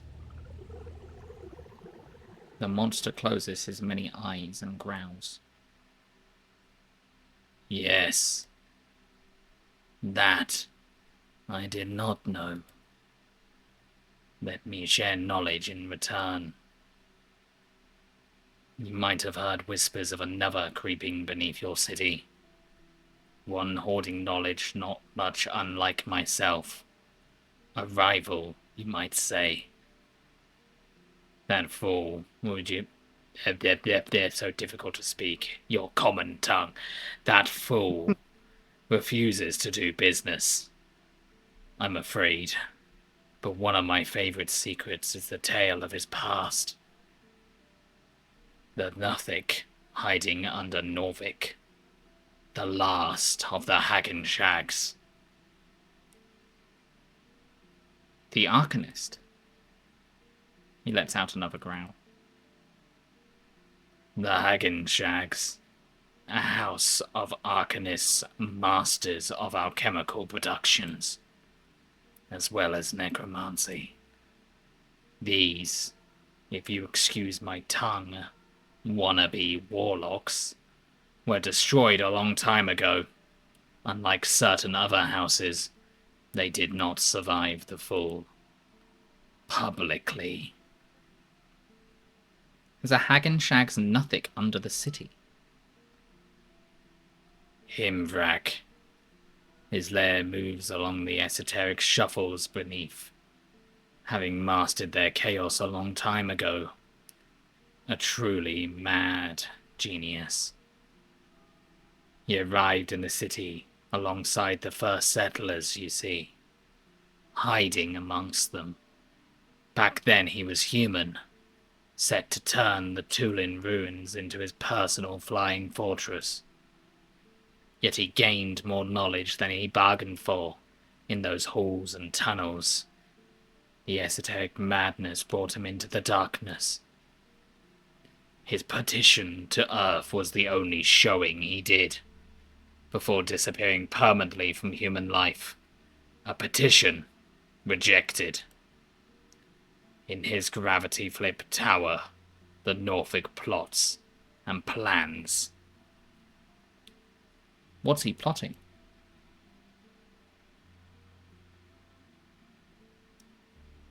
His empire, of course. Not that it will ever come to pass. A lone wizard in a time of ebb does not even a party make, let alone a kingdom. Yet he stalks the halls, hoarding books, stealing artifacts. The most important secret here is one none in this city knows, even those aware of that skulking Northic below. What? He is building something, Naru. Decades of planning, all in secret. What is he building? That I do not know. Is this... It's either the crazy... It's either somebody we haven't met. We have heard of a Hagenshags, or somebody that was pretending to be a Hagenshags, but he is saying there is an actual Hagenshags. Because the Hagenshags fake was the one that had Meek. It could be... I will hydrate, thank you. It could be what's his face, the Lich, the top, but he says he's in a place below.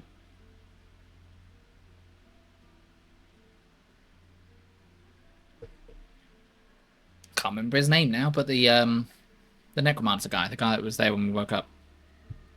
Oh, it could be the insane Lich, but I'm pretty sure he gave his name. So it's just maybe another outside entity.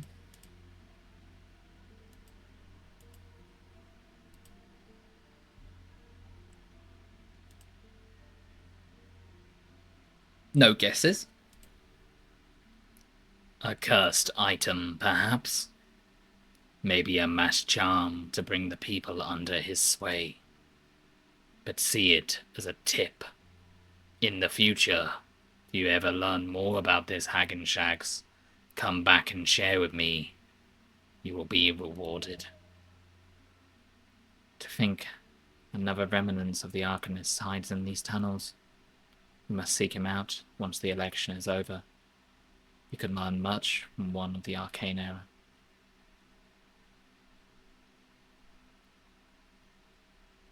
I don't want to tell them what's inside ours as well, so I'm not going to. I don't like having an option that I have not clicked, but I'm not going to. And I don't want to accept his contract either. Thank you for your time. Attack the aberration isn't underlined. No, but it was to begin with. It was, yeah, because that's my thought. It was to begin with, but it's not now. My thought process is, it was. I reckon it'll be like a "What, you really want to do that? Are you crazy?" sort of response will come up from somebody, and then it will be an underlined option after that. Yeah.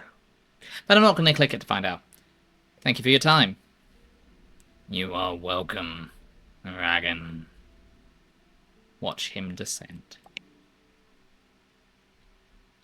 Well, shit. Hey, Snail, how do you feel about that? You approach your companion. Let's get on with it. Only 2 days away from the election.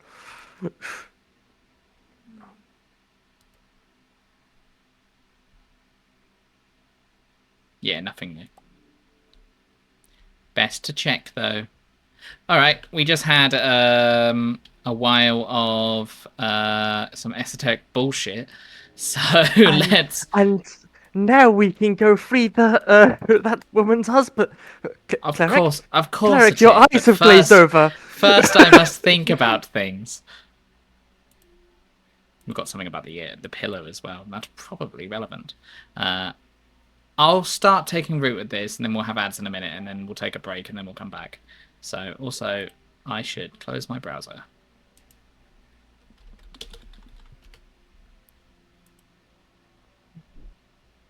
Take root.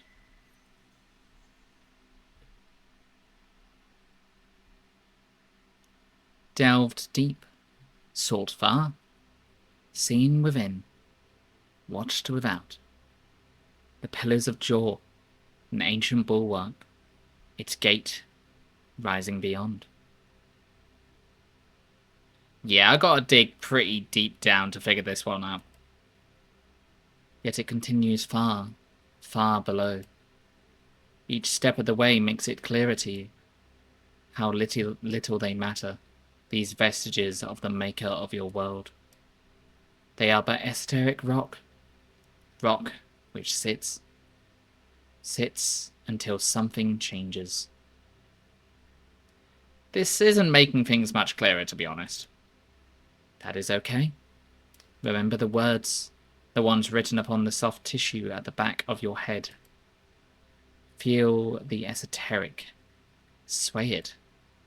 To tame it, in hubris and pride, will always result in tragedy. A fool's talk. You are a genius at work. The investigation has led one step closer to that illustrious title you seek. String Master. No, no. The magic must be wielded in attunement with the divine, nothing else. Listen to the voice of God. It shan't lead you astray. That's not the voice you heard, buddy. That was, if anything, a potential patron. Which is, of course, way more exciting. Okay. So I'm sensing some different paths here. Yes, 3 of them. You do not know where they shall lead, but you may consider each. Well, we're about to go into ads, so I will explore this a little bit more in a minute. And I have hydrated a lot, so I need to go to the loo. So, be right back. I return. Apologies for the long break, but I am back. Yes. All right. Sorry, my crowd work didn't go amazingly well either. Coffee says thank you for all of your patiences. Pay time. Multiple patiences. Tell me more about Voice of God.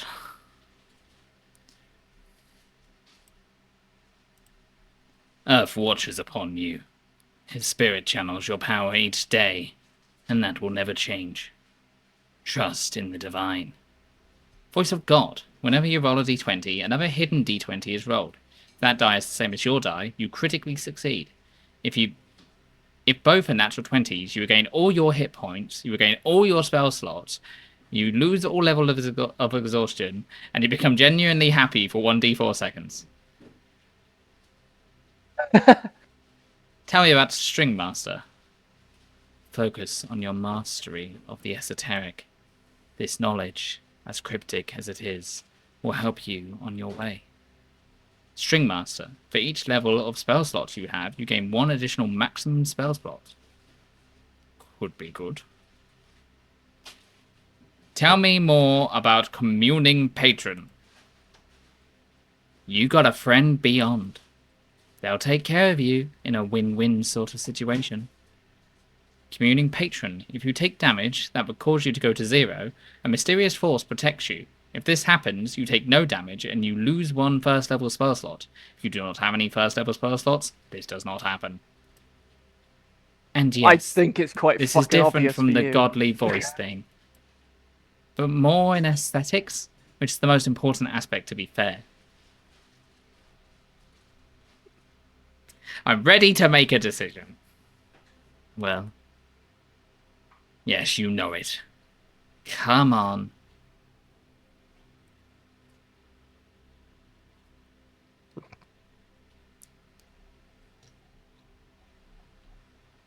I mean, it's got to be Communing Patron, right? Because I'm hitting 0 quite a bit. You are very much hitting 0 quite a number. I'm also, I see it from a role-playing perspective as well. There has clearly been something guiding us the whole way. And if we're going to make this through, we're not going to do it for our faith in Earth. We're not going to do it because of our natural talent. We're going to do it because somebody said we can. You'll be very popular. Just remember to keep your guard up, sense the pillar, and move on.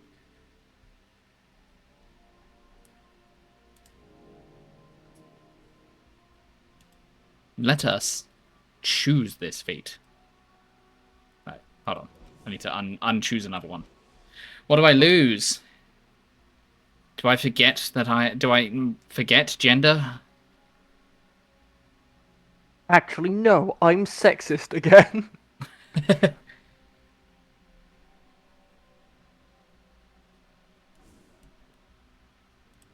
I don't know how useful reading the room is. Earlier would be better. I'm gonna forget that. I'm reading the room. I will forget how to read a room. Which one is that? Which one is that? Forgo feet.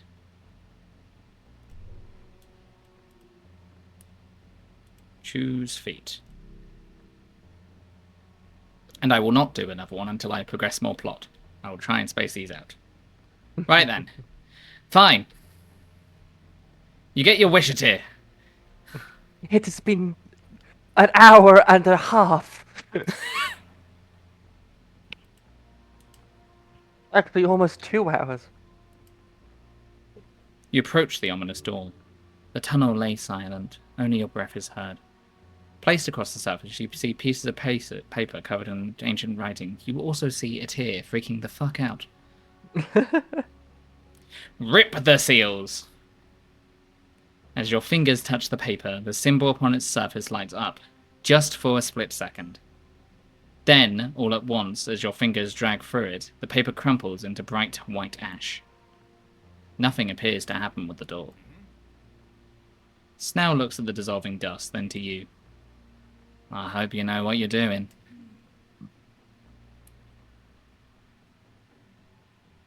She will rest.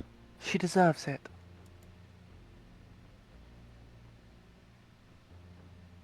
A sprinkle of golden dust falls from her many, many eyes. Always, Snell. Always. Sure. I believe you. He actually does. Let us save him. Yes. I should go. I need to check a theory. If so, we are doing something very dumb. That's the room to the room with the lots of things. Has this lit up more than one? Yes, it has. Oh god, okay, fine. We are releasing things for a dumb reason. Hopefully this won't mean our death.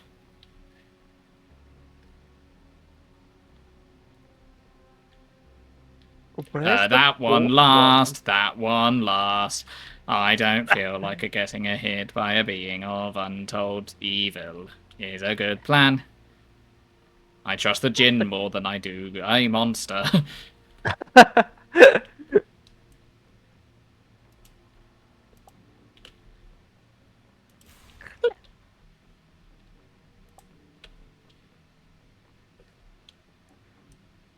Right, saving. I love the implication that you freed the devil just for the fuck of it, before even realizing what the point of it was. Before we go into the pillar, I'll do a long rest, so I can get everything back. The iron door radiates heat faintly, softly, almost nicely, but not quite in fact, since you realize it's not actually natural fire. It's probably bad, actually. Not nice, uncomfortable even. Anyway. The flame symbol beyond mocks you. The flame symbol mocks you. I added the beyond. I talked this last time. Rip the seal! You grab the paper. Oh, the music stopped. That's not good. Heat surges. Burning. Yes! Yes! Break it! The Afiti roars with triumph. Free me, mortal! Bear the pain. Fuck yeah. You must. Pole! The seal resists for a moment. The paper feels hard as steel. Then you see little cracks. Break it. The paper explodes into ash and flame. Yes, I am. The voice cuts off. Not gradually. Like instantly. Like a candle snuffed, it is gone. The door grows cold. Silent. Is it dead? It was a spirit. Now that spirit is gone. The seal was the only thing keeping it intact. The seal is gone. The Effiti is gone with it. Now, last time I touched the door, it was mega warm. Touch the door. Cold iron. No heat. No life. Empty. Like it was never there. Time to go. Everyone's died. In every instance of everything that's happened. The demon got summoned back to hell, so that went through us on its way. That just died. They just died. This will probably also just die. You say that, but I don't think this one was just up against the door. You could see eyes through it. I don't think any... I don't think it had anything to do with being up against the door. Well, sorry, the other ones were just like doors up against a wall. This one, you could actually see eyes through a crack. Oh, true. Rip the seal. You reach for the paper. Your fingers brush the crude drawing. Esoteric energy surges through your arm like lightning. Damn. The seal holds fast. This isn't just paper. It is a binding. Primal and arcane. Powerful. Precise. But you cannot stop now. It is already in your hand. Push through the pain. Resist the magical force. Meek helps, yes. Meek always helps. Yes. Grit your teeth. Ignore it. Your palm flat against the seal. The energy fights back. Burning. Searing. But you hold. The paper begins to crack. Glowing lines split across its surface. And break it. The paper crumbles into ash. Nothing happens with the door. It remains shut. It appears whatever is inside has been lost, along with the seal. Oh, fair enough. That was awful. You were right. I'm just looking through the crack in the door to be able to see the eyes. I guess if it's still sealed, it's the seal that's holding them in place, not necessarily the door, I don't think. From the things inside there, I think the iron door would not have been enough to break it. Like, I think a lot of the things inside these places could have broken an iron door.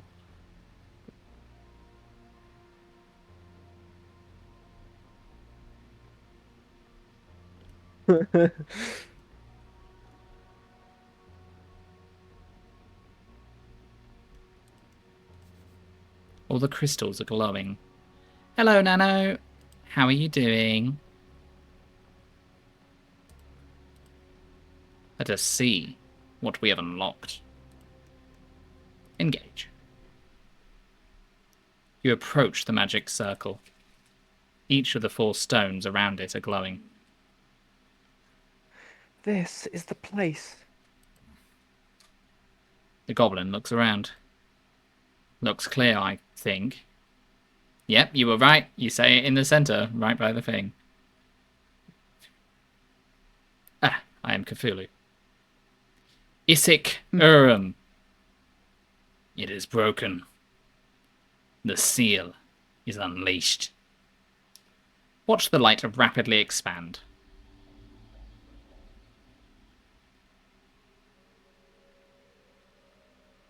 That's a slug. Yes, it is. Oh, it's a snail even, not a slug. Yep. Stream has been fun. I've been enjoying it a lot. We have a lot of revelations. It's a snail. Snail takes a few more steps back. Uh-huh. Hello up there. You then watch as the snail folk of a bygone era slams into the ground. Stare at it. You can have this snail. This is all You yours. watch, yeah, you watch the creature shake and shrivel. Its flabby skin moves along freely, or moves about freely. Its glistening surface reflects the light, or reflecting the light. That staff. It holds immense power. Why does the snail look like another character that Blue would play? What? What are you saying? Look at the shell. It is covered in trinkets, books, vials, and all manner of esotericals. There is no doubt. This is a wizard of the highest degree. Look at the staff. Gives off a faint glow in the dark of the temple. A gate-era artifact. A magic staff, befitting for a wizard such as yourself. Holy shit. That stick would go for a fortune on the market. Could you imagine? Pristine staff of a great power, left in stasis for millennia. What a payday. I'm saying that it looks like a Blue character. You are saying that, Cetron. This is true. I don't This know, he is looks like a true. beige character to me. Prepare to approach this strange snail. The time I took away the behold of... Oh, okay. They shine. That's all I can behold from them. I can also steal the... Oh, I can just take the staff? It's not stealing? Let's talk to it first. The snail lifts his head. Snail is friend, indeed. Surely. Yeah, I'm sure releasing all the evil creatures was a good idea to release this snail. I'm sure this will be fine. Nope. Excuse me? So, this is what the Tollin cattle look like. Yellow. The snail holds up his open hand, 4 fingers stretching out. Then he twists them with a snap. There we go! That should be much better. I always keep a tongue prepared for this specific situation. Nothing as awkward as dealing with foreign dignitaries when you've run out of jaw slots. I am Isigurum, cord puller of the Tollin Empire, master of the path, servant of Jaw, lord researcher, and diplomat of peace. He lowers his soft head all the way to the ground. I'm sure this is not a problem that his whole civilization is dead. I'm sure he's going to take this really well when we tell him. My whole civilization is what? No, what? No, just talking to myself. I was talking about another civilization, not yours. It's fine. I am the cleric. By Jaw! Do not worry, Sir Raggan Cleric, or Mr. Raggan Cleric. I am not poisonous, nor do I hold any ill will. Beware, he is reading your mind. Well, yes, that's why I responded to you. Anyway, apologies, I can't help it. What? That's not the kind of phrasing I'd use, but yes. Snail squints and stares at you both. Hold on, is this some kind of wizard thing? I mean, maybe he really disliked his civilization. Well, he was locked up, so maybe. Maybe he is the cause of the end of his entire... Maybe. Green one, you do not appear to be as loud on the strings as your iron friend here. The snail leans upon his staff. I cannot help but hear everything you think, cleric. It was cleric, was it not? Look at that face. Does that look like the face of a snail that would do evil things? Yeah, he looks Yes! cute, right? I'm sure it's fine. Like, I'm sure, I'm a cute Cthulhu, and cute Cthulhu would never do anything evil. Like, cute things are always good. I've literally got a twirly mustache. It is. And greetings, Tolin. Ah! A celestial grant! I can't. Blue is playing with his puppets. This is great. Well, yes. You spirits sure do come in all shapes and sizes. What a fascinating meeting we have here. Now, The snail man looks around, leaning on his staff. My mind seems to have slipped a bit. You couldn't care for some exposition. Be careful what you think. He'll hear it. He hears this right now. What's the last thing you remember?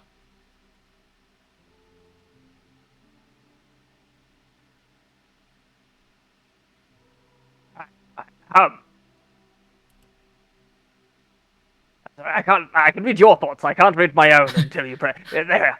His eyes retract closely to the base of to the base as he mutters. I didn't hear you go, Yeah, there we are. Oh no. I was on trial. For what? Oh, I just doomed us all to the hells, to the flames of Earth. It was entirely my fault. Oh. Well, that makes it okay then. Why has Bro got a satchel when he literally has his house on his back? I What can't did you exactly do? store things inside, that's where I go. I made a deal with the Red One. He musters to himself, trying to remember. So difficult to read his body language for obvious reasons. However, you get the feeling as he recalls more, he grows more shaken. Etheth, the great dragon of Hallam, our band. I was the diplomat who enacted the plan of peace. We invited the dragon for an exchange of knowledge. Oh, always a good idea to invite your dragon into your home. Truth is, I was a bit greedy. I wanted those strange draconic techniques. The power words. Dragons use magic through speech alone. The spells you cast are derived from those same methods. I was not alone in my hubris, nor did I set this plan in motion myself. But it was me who put it in motion. Nor did I set this plan in motion myself, but it was me who put it in motion. Since this now reads my mind, why do I even bother making a choice of what to say? He's listening to this right now, isn't he? Blah, blah, blah, blah, blah, blah, think strange noises. Please stop. I'm starting to hear Rick Astley. That's fun. Now you can annoy someone with your mind. Sorry. The snail man looks pointedly around the room. Or at least you think he does. It's more of a gurgling sound. I am personally responsible for the deaths of approximately 50,000 to 100,000 of my kin. And you thought I wouldn't take it well. Stare at him. The destruction I'm human of again. the Colin cult. Yes, that's what it was. Essus went back on his word. We used his unorthodox magic to disrupt our many, many mages. I just realised why he looks like a blue character. It's because it looks like he has ketamine somewhere on him. Blue, maybe you want to clear that one up. Rather than having that random accusation thrown your way. For the record, he is saying ketamine because of a funny song, not because I have done ketamine at any point in time. I do not partake in horse tranquilizer. I don't know why I needed to say that. There we go. I'm glad you cleared that one up. Yeah, there we go. And he burned the entire city. The towers fell, the screams, the heat. So, like, the thing that ruined all the... The basis of Norvik, yes. The goblin also stares at the snail man. How did you survive? Oh, the same way the rest did. We were, as they say, lucky as shit. We were not close enough to his anti-magic, and I could resist his stunning shriek. We fled downwards, as Ethel claimed our city as his new throne. We fled even deeper. A few thousand of us, the ones who remained, we hid in, He taps his staff onto the tiles. This place! It was where we kept our foulest prisoners. It became a base in which we organized resistance. Although, some were not so keen to work with someone like me. A traitor, if you will. How long were you down here? Yeah, months. It did not take long for a divide to build. And what did you do here? Debate, mostly.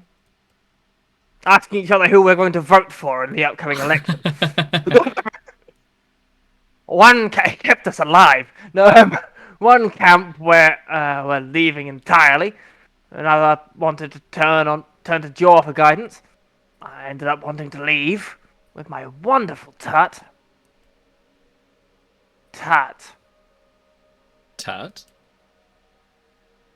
He shakes his head. Sorry, no, the voice who won in the end, they sought a more permanent solution to the dragon fire through primal pagan magic. I did not believe it in that for a second. I think he probably just read our mind and realised that she was dead. My wife, I miss her. I love my wife. I love my wife. Don't take my Infected rings, for they're on my Monica. forearm. Might be a bit difficult for you to take off. How did he get them on? Well, he is a snail. Actually, it's probably quite I love easy my for him to wife. take them off. They imprisoned you for inviting the dragon. Nah, among other things. I was never the most liked snail on the coast, but they wanted an offering. Someone to pin the blame. He grows silent, his eyes shivering. The snail begins to think about the things he does not want to think about. This poor snail. He knows what he must face now. Failure. I'm surprised at you, Strim. You're empathizing. He also wanted fucking. He vouched for a woman earlier as well, which is very unlike strength. And strength, yeah. I believe you've been imprisoned here for a very long time. How long? Never mind, I've got it. His eyes retract as if he does not want an answer to his question.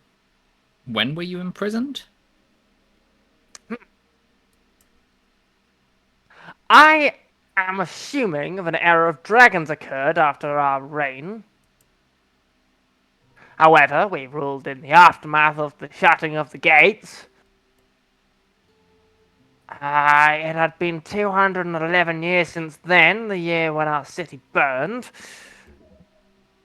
During the Fade era, then. Not very long after the gates had shut. That is exactly 1,016 years ago.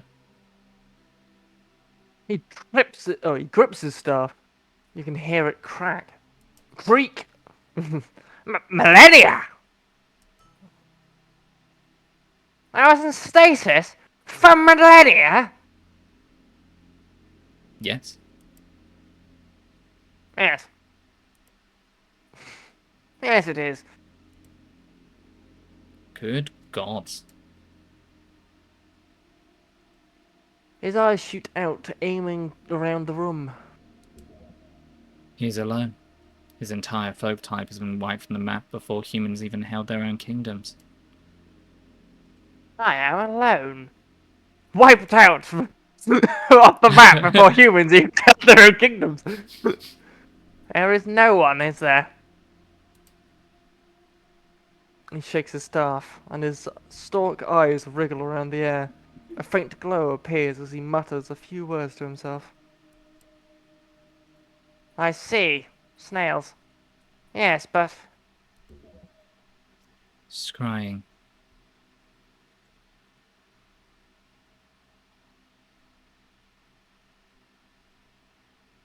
We have a ton of snails in Norfolk, but only hail snails.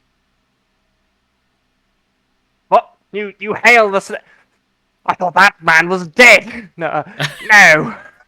No, no, no, no, no. Is this what you made of yourselves?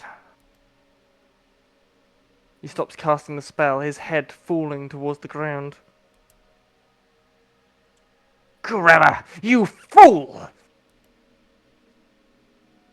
You led them into this primal state! No, they changed themselves. They dumbed themselves. They became normal snails. Like that snail we saw stuck at the blocking our path from before. Ugh, that is pretty shit. Yeah, I would feel pretty rough. Degenerative, frozen, monstrous beasts! Hail snails! Realise his terrible fate. He lets out a mad laugh. They wanted to use the primal cold to break the dragon's fire! That bastard! He led them into pure de-evolution. This is... I hope Blue's not peeking. I Alright. appreciate the energy, though. I hope it's all fine. There we go. I'm just going to turn it down a little bit. Right, yeah, sorry, yeah. No, It it's is a fine, it's fine. nightmare. Oh, by your grace! I decided to give him fucking Riverain's voice, so that does get quite energetic when he's passionate. Tell me, Oh, he's fine? Okay, cool. how did you break this stasis I was in? What do you mean you killed my wife? Your angel companion steps in. Her last thoughts was of you, Isik Urum. Aye. Think it. You cleric. Imagine it in your head. Now, please.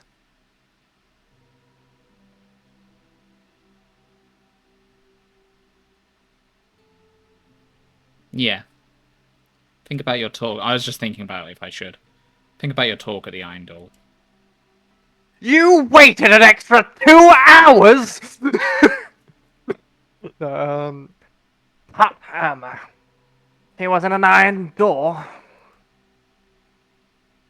They threw her in an iron door. For millennia. Probably because of him. His eyes droop downward, towards the ground. I cannot believe it. My actions caused... I ruined my people. I brought flames. I divided them. Yet in the end, I did not even pay for my crimes with my life. Instead, I pay by standing here, alone among the ashes. Iascani. And Tat, she endured the most torturous existence known to sentience, her soul slowly withering inside of that hellish prison. Yet after all of that, in the end, she... Like Atir said, Our last thoughts were only of you. He lets out a grunt, then a painful howl. Then he roars, a deep, bubbling scream, causing his glistening flesh to vibrate. Stare at the snail. When he stops, he takes his staff and slams it into the ground. I reject this! This string! I reject this reality, and I substitute my own. Yours words do not speak of a humble nature. He broke off his world to make this his own path. I will do exactly the same. This snail was going mad. Which is fair, really. I like what you're saying, snail. Funny man. What are you talking about? What are you talking about? He lets out a gust of wind. I can fix this with the strongest magic known to snail Chronomancy. Chronomancy. Yeah, what? Fix what? My dear hut was destroyed by an iron prison. That leaves her soul in pieces. Not quite dead, not quite in existence. But I am a cord puller Ithic Urim. I wield strings like Jaw himself. From this day on, I no longer seek power, nor achieve greatness, nor will I build empires. I will only perform one miracle. I will resurrect her. Then I will pay her back 1,000-fold for all her unyielding love and devotion. Yes. The Celestial clenches her fists. Pay your debt, Tolin, to her. For everything I have, or with everything I have. Oh shit. This snail was couple goals. For sure. I mean, it might break the fabric of reality, but Damn fucking right I will. what kind of resurrection? True resurrection. Not easy, especially with the strings are this weak. It sounds like he might kill himself in the process. That might be what yeah. From what he's describing. An ebb, surely. Just That's Snail, the wait title a moment. Wait a moment, Snail. If you wait about 3 days, apparently the ebb will end.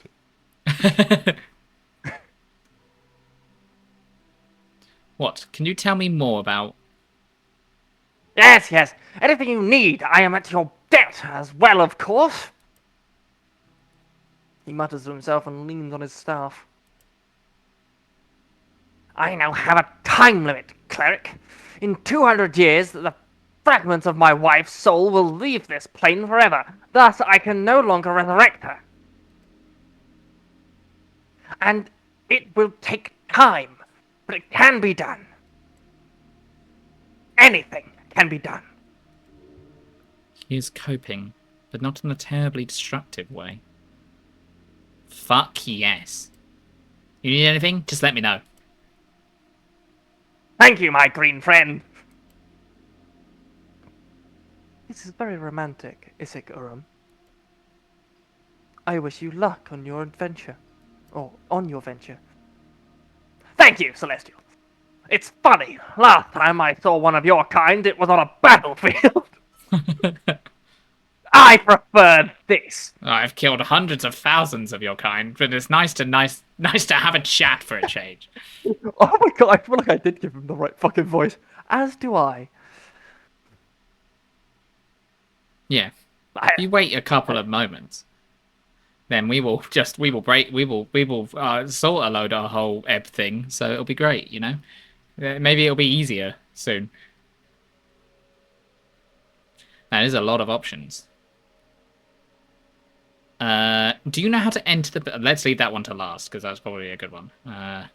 What are you voting for in the election? In a fucking election? The what? We have our first ever election soon. You should vote. Voting? Hold on. Do you select your leaders through election? We're starting to do it now, yeah. Fascinating. Is this an elective system for landowners or mages or... Everyone gets to vote. Pretty much, at least.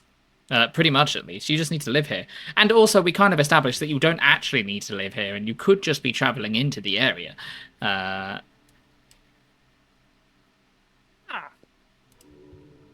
You've shocked him. I did not expect something like that. Such a liberal paradise. I keep half expecting him to, because again he's from over 1,000 years ago, to go, well, just as long as those blue snails don't get a vote.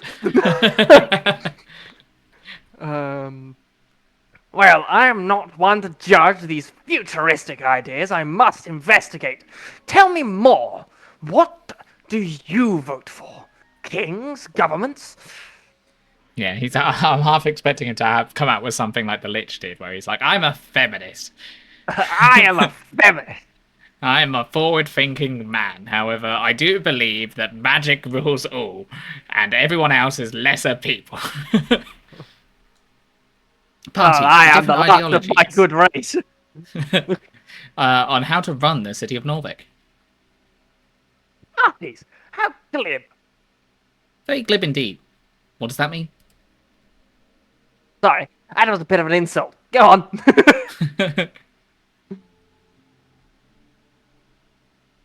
There's the nationalists. They want to rule the city in the memory and the spirit of the old god King Earth. That's amazing. He lets out a blubbering noise. Laughter. Listening to all of that, I would say. I guess I just told her I would everything. actually vote for the Arcanists. Yeah, I thought so. Seems like they would be the most esoterically attuned party, which fits my ideal. However, in my experience, a group of wizards working together tends to end up with quite the mess. But my heart still leans in that direction.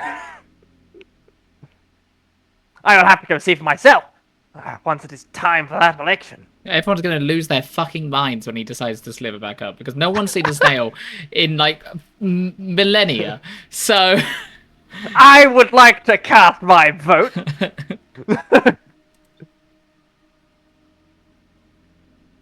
He lets out more blubbering noises. That snail's the snail's laughing at democracy. Rude. He has a fair reason to laugh at it. It will most likely be a messy process. At the very least, the snail has good taste. His eyes behold you knowingly. Yes, the living fossil. We should let the Kola camp vote this year. Color come.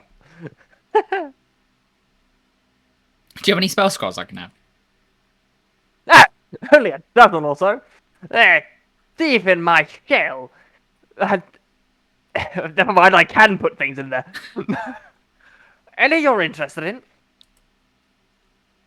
I can dig in and get one for you. He retracts one of his arms into his shell. Ew. How about a spell of Speak with Dead Cleric? Is that not on your list of things? Well, no, you must get that from the Debbie Lich. What about a scroll of Astral Projection? Have a particular taste. That is not a spell you are even able to cast. Not without great unreliability. So is that a no? Of course not. Enjoy. He hands you the tingling paper with a casual nod, and the intense power rushes through your arm as you grab it. You will tell her how it to you. Grasp it with your life. Considering the state of the world, it would not have the intended effect, even if you did know how to cast it. So it's useless to me anyhow. but I suggest studying it. What about detect secrets? You got one of those? Of course! Oh my god, I wish we met this guy so much earlier. That one is very useful. I believe I have Aura Vitality game. How about Aura Vitality? I used to have that one written down. That's an oldie! I never was too great at it myself, but it's saved my life a number of times. I'm far better at killing people. Anything else? The snail man stares at you for a few seconds. Now you seem to have thought of it all. Thought of all I'm able to hand you, except Except what? Isaac shrugs, while slowly retracting his entire head. Slowly. Or what are you doing? Soon the snail is no more. He is dead. And you are standing in front of a shell. That's convenient. Then, slowly as he retracted, he begins to leave the shell. I went over the esoteric attunements from your mind, cleric. It appears that the only spell scrolls you do not actively think about here, that you also do not already have memorized, would be this. Power word kill. No, oh shit! It was engraved in my ring. I love my wife. A scroll of wish.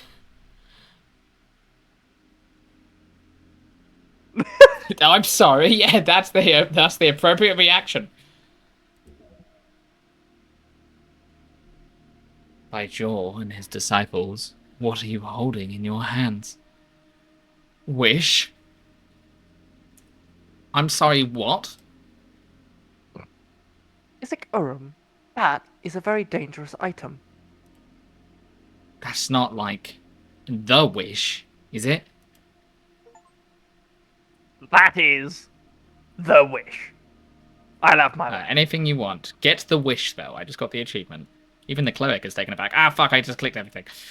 However, you cannot memorize it at your current level of attunement.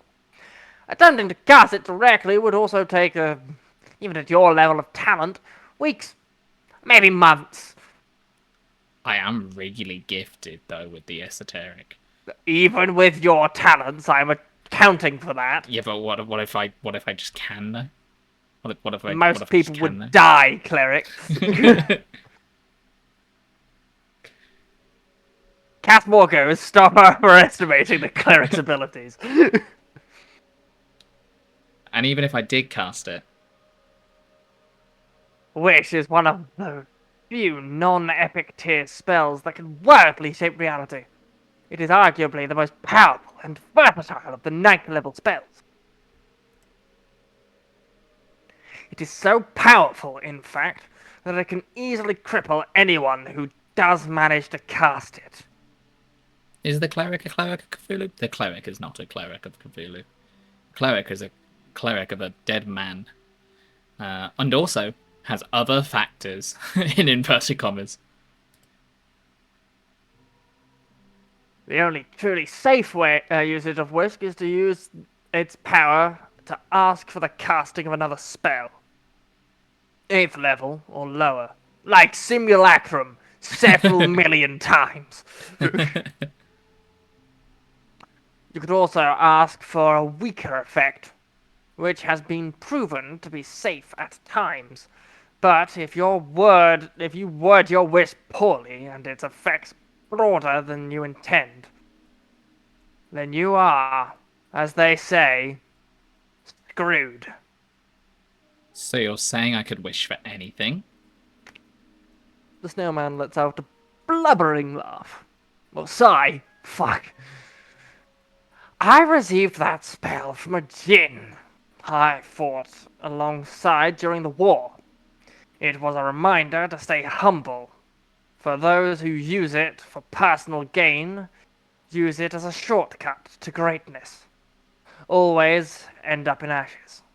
I did not always listen to such ideals, but When it comes to that spell, I have only respect for it. One of my teachers, the great Writ Loss, used it. I used his power to shatter the hearts and souls of 100 ice devils. In the process, her entire being turned into a permanent esoteric pocket. I am giving this spell scroll not to use, cleric, but as a reminder of your mortality. One which I do not possess. I thank you for this, Isk. He makes a peculiar mouth movement. A grin. I like your fire. It burns bright. Anything else? I'm good.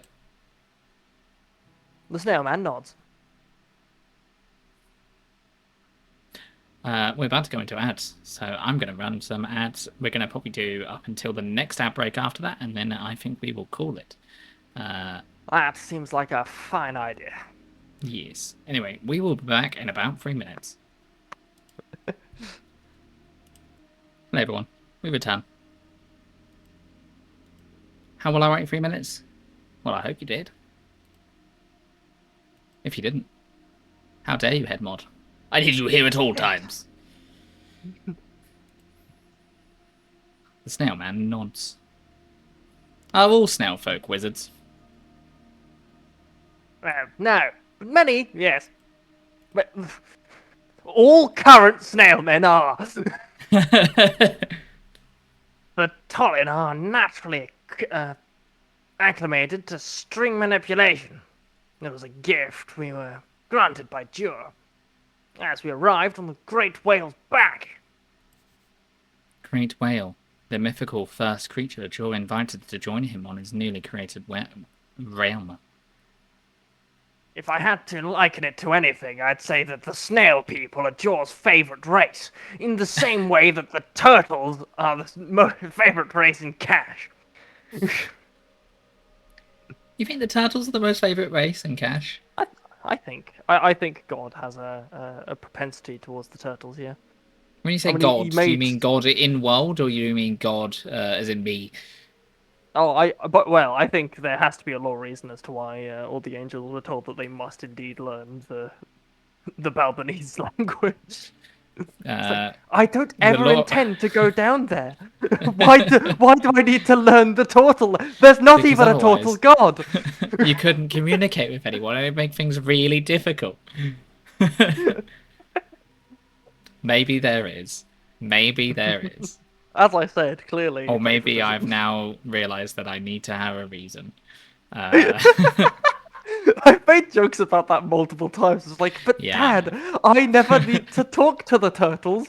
I don't go down to the mortal plane. And there are no turtles up here. No, you never know. What do you mean I never know know? everything, but you I was never gonna know. say you do know. Why are you telling me to learn turtle? It might be a handy skill that will help you out later. Possibly. Oh God. What spell levels can you cast? 9 by regular limits. I had the ability to wield 10th level spell at one point. Though it was, of course, weak 10th level spell. I called it Essex Epic Traversal. It basically targeted a road, up to 100 miles of it, repairing any cracks, making the journey smooth and wonderful. And it generally increased your movement speed by up to double. Useful. Not more than that. Not exactly epic. Useful, yes. As you can imagine, we also fucking strength. I'd like to see you cast it. As you can imagine, we kept to more grounded magic for anything above 9th. The actual world-changing spells would simply get you popped out of existence. Popped out of existence? Well, you see, God has to say yes to your spells. Yes, I named it Esoteric Events. Oh, it seems you've heard of that phrase before. They apparently begun during the Gate War, but grew worse during my lifespan. Irresponsible uses of magic could easily cause them to appear. Some called it wild magic, some called it Joe's curse. Your goblin friend, the green one, calls it esoteric bullshit. Your name's stuck. We still call it that. Oh, do you now? I suppose the tongue spell translated it properly then. Can you teach me your 10th level spell? No. It's mine, fuck you. I'm afraid those epic spells are not the stuff you can share. At least I do not know how. Esoteric events are just when you carry spirits people away to feed the vampires. The Toho reference. Ah. Okay. The joke is that a character called Yukari from the Toho games regularly pops into our reality and then spirits people away, taking them to Gensokyo where they just get eaten by vampires, because the vampires just don't kill the normal humans in there. So they must be getting blood from somewhere. I'm also pretty sure Okay. it said in the games at some point that she does just do this at random to people. Cool. Anyway, yes. What 9th level can you cast? Nothing currently. When I was cast into stasis, Gurema made sure to place an ebbing seal on me. That is a curse. Essentially, makes me unable to cast anything above, in this case, 3rd level spells. Oh, like very yourself! convenient. So currently, I'm not so powerful at all. But do not fret, it will fade in time. Hopefully, as the key lines grow stronger all around. This ebb. I'm a wizard too, sometimes. An epic seal. Are you now? Good to hear. Maybe I'll vote for you in the upcoming election. It does make sense. Someone with a head so attuned to the strings is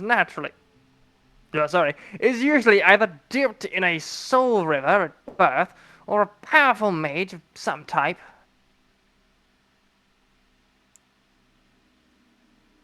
We fell into a river. Oh shit, yes you did. What a crazy person. Maybe it's all free. Wonderful. I was hoping this era of yours was acclimated for magic use as well, despite the past. Despite what I did. Despite what I did. But again, I don't really know how much it is my fault. I did I'll blame cause it, myself. but I didn't cause it. It wasn't just me, but I Yes, did cause wasn't it. just me. I tried to make a deal with a dragon. The dragon kind of went through with the deal and then turned his back on it.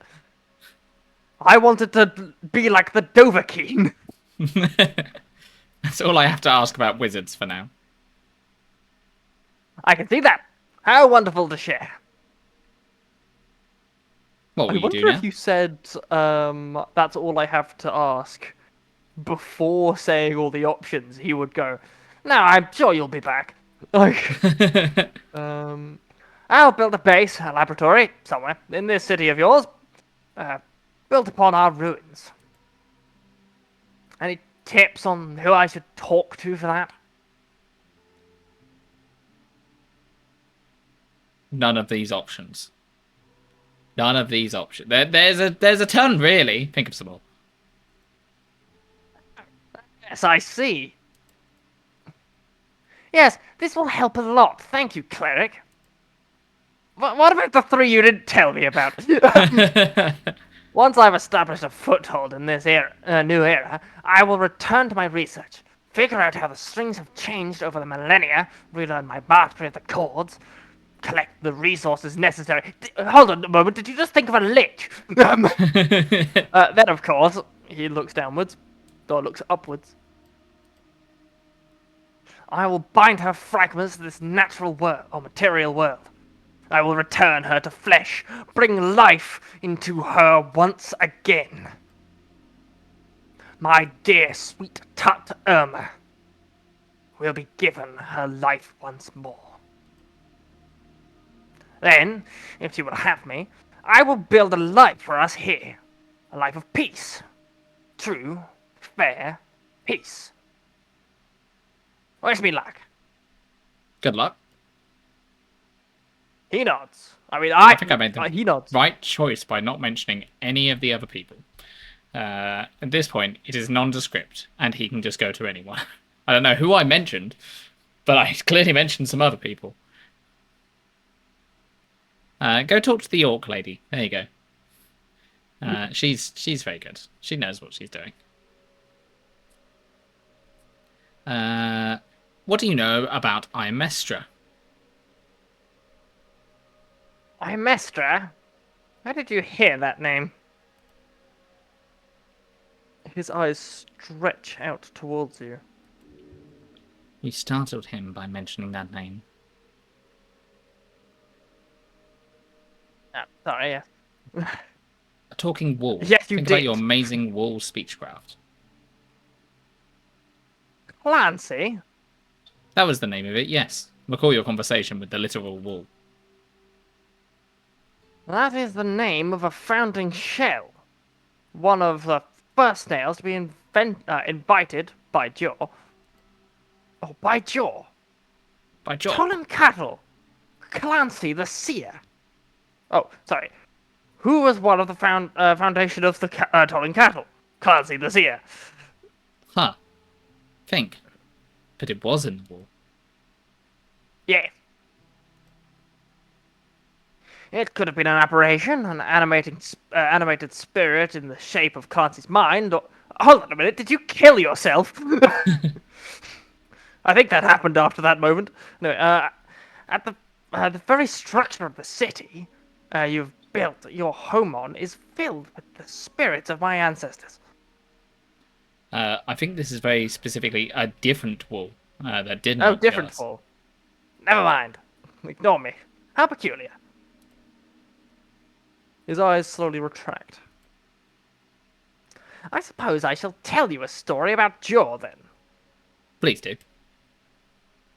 He slides around the floor as he speaks. What we know of Jaw, some is derived from early witnesses. Most, however, is recalled directly from his secret, original apprentices. Jaw's apprentices hid in the shadows, as to not become the targets of during the invasion. So I imagine this will come as quite a shock to you that... Oh, we know about those. What? They're not secret. Not anymore. Huh. But there were 8 of them. Did you know that? Think about what you know about the apprentices. Right. Why did you ask then? Isometra, she's one of those apprentices. Hi, hello, Tower Star. Welcome. Hi. Interesting. No, we don't know the names, or at least I don't. Just that there were 8 of them. Oh. In that case, let me tell you. Isometra was the apprentice of the Goodland. She was the first cord puller of the Tollen Cattle, Speaker of Jaw. Good land. Goodland! Oh, right. The translation must be confusing. That is the native term we use for this here. Use for this here slice or band. That is what you call it. You call it a Skani. Yeah, in different parts of the world. You know this apprentice? She was my friend. Eon would travel from tower to tower whenever she visited the city. She was old, frail by the time I was born, yet she traveled like no other. I was taught precipitation by her. Her own personalized version. No doubt, you would ask me to teach you, but that would be impossible. Only she was a good enough teacher to spread such a complicated cantrip. He lets out a pained groan. Her disappearance was the first great omen of our people. My wife, Tut, who I love dearly, was even closer to her. We miss her dearly. So you spoke with someone who spoke directly to Jaw. Yes, many times. She could never tell us much about her master, of course. However, it was clear he, too, was an interesting figure. A personality, if you will. Just like all the other tales painted. What was she like? Kind. He nods. They used to call her the neutral good apprentice. I tended to agree. Did you speak with any other apprentices? I'm afraid not. Or perhaps luckily, or perhaps lucky, not all of them were so friendly to the local populace, though most of them were simply destroyed during the Gate War. Why would he send an apprentice? Why not talk to you himself? That's a good question. We never had an answer. Ah. Didn't fucking talk to him. Why did she disappear? That was a very good question. One day, she was there. The other, she was not. I was the last of our kind to meet with her. I found her acting peculiar, stressed.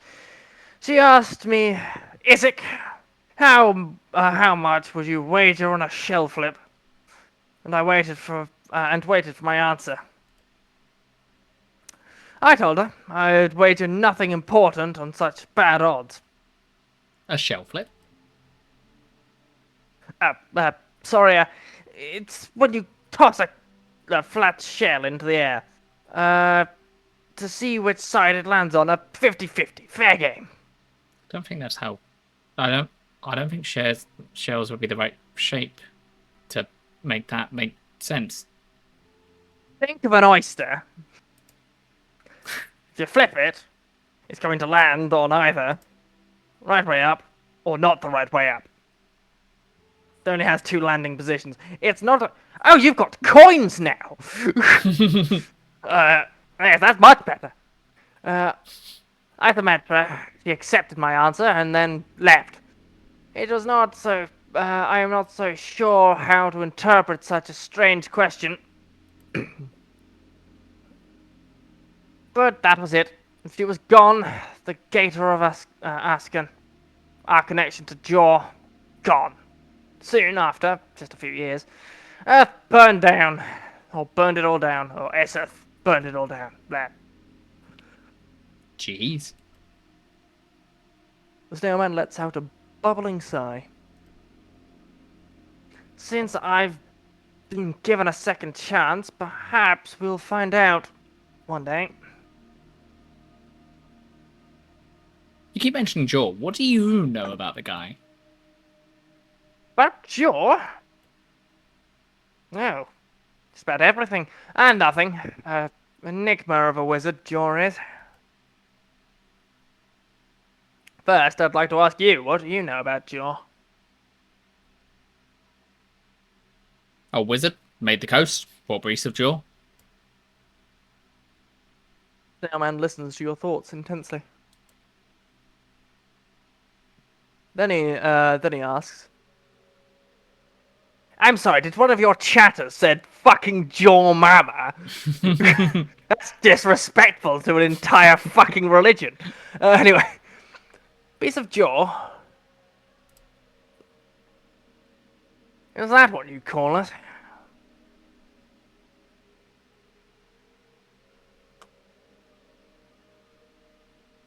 The only followers of Jaw who survive to this day are usually quite feared, as you can imagine. I see, also I want to kill your chatter. Nah, it's too bad he's headmon. I'll find a way. The recent Arcanist trouble... right, sorry, yes, that's mini quotations, not Arcanist plural.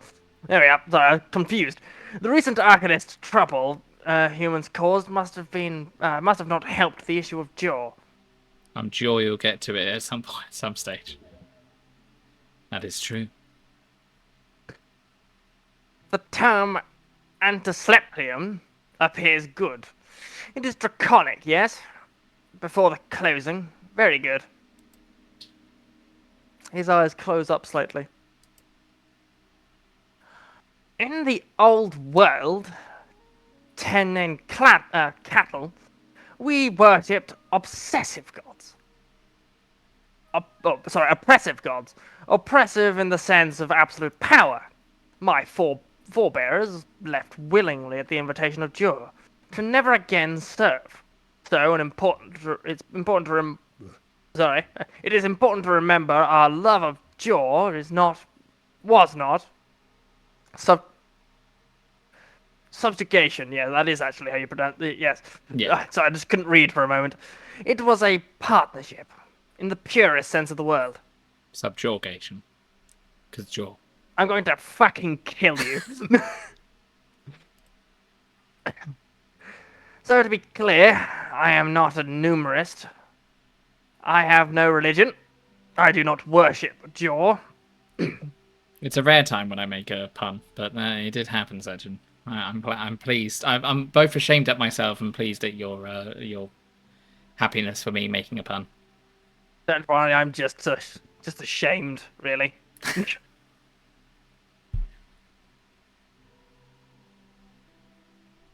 There's more dialogue. Oh, sorry, yes. It was about the same length as the previous dialogue. My people were raised into self-idealization by Jaw. Given power, esoterical forces. When he fell after the Great War, and no longer was directly involved... The Great War? My god. Gate War. World War One? Well, I'm not sure if there was a big world war before that, so maybe. Well, we all held some hope he was alive, just hiding, or having gone into some other state of being to shut down the gods. World War One. That's really insensitive, Cetron. I hope you think about what you've done. That's what I said. Logically speaking, he has to be alive. That is my input on the discussion. Why? Because his realm still stands. I do not believe in a natural existence for this coast. I believe, although, my existence is, I believe, although my evidence is faltering, the realm would collapse if Jor truly died. This place is held up by him, thus its existence is proof of his well-being. For someone who's not religious, he sure does seem to hold a religion. Not to mention the handful of messages we received, at least hint at something still existent out there. I don't think it's a case. I think it's a case of somebody came down and did something, and there was a force that did that. I don't think he's questioning the existence of that being.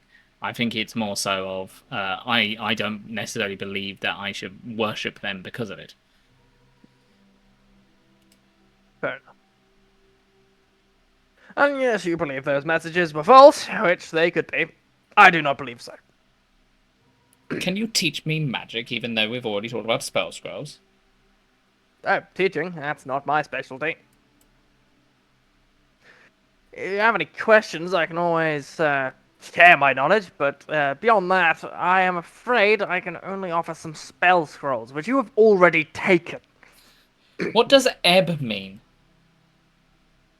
His eyes dart around.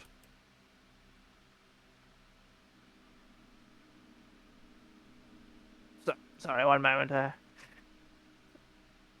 I've accidentally made stream very small. There we are. You want a definition? What is this? A stream for ants? I spoke with a demi-lich who spoke of an esoteric ebb. A demi-lich? No, I thought you'd be more obsessed with the esoteric ebb part. Okay. dangerous friends to have, cleric. Unless the world has changed by more than I imagined it since I left. Don't worry, he's a feminist. His eyes jitter a bit. He's a feminist! Ebb, the receding of water between high and low tides. Ebb is defined as an effect of anti-magic. Oh. It is when the flow of magic is ebbed, lowered, ceased. It is a word I do not like, for many reasons. For one, it was a tool used by our enemies in the Gate War to sink Jor's realm. They wished to quell his strings. Then, of course, it was the dragon's Eseth. It was the dragon Eseth. Blah, blah, blah, blah, blah. Sorry, the tongue spell ran out. It's been casting for a while. I just have to recast it. Yes. His betrayal began by casting a horrid and terribly effective spell. Power word Ebb. What does it do? It ebbs. Powered ebb puts a clamp on dual strings. A large area, I believe up to 1,000 feet, become void of high-tier magics, and low-tier magics become unstable. Wild that a tea shop explosion led you here is pretty wild. Yes, it is no simple anti-magic field. It is not an area of suppression on magic. It is literally editing the strings themselves. It cuts off flow to the strings, flow from the past and future, a ripple of non-magic through time. I'll be honest, I have no clue what the exact parameters of casting such a spell would be, nor what the long-term effects are. It's interesting. They're dealing with exactly the same concept there was in D&D. Because you used to be able to cast like 10th, 11th, and 12th level spells, and then in canon, it blew up Mistra, and they had to lower the spell cap from both a mechanical and a story point of view. So it's definitely not the first time this has come up in a D&D world, and it's very interesting. It's also a good explanation if you ever want to run a campaign, something like this, as to why people can't use magic, as to make it part of it itself, if you don't want anyone going up above a certain level. It's a cool concept. But it does not sound to me like your era has been affected by some terrible ebbing. For your strings seem to me as if they are indeed clamped and clutched. But it does sound like your era has been affected by some sort of terrible ebbing. As if struggling to breathe. Don't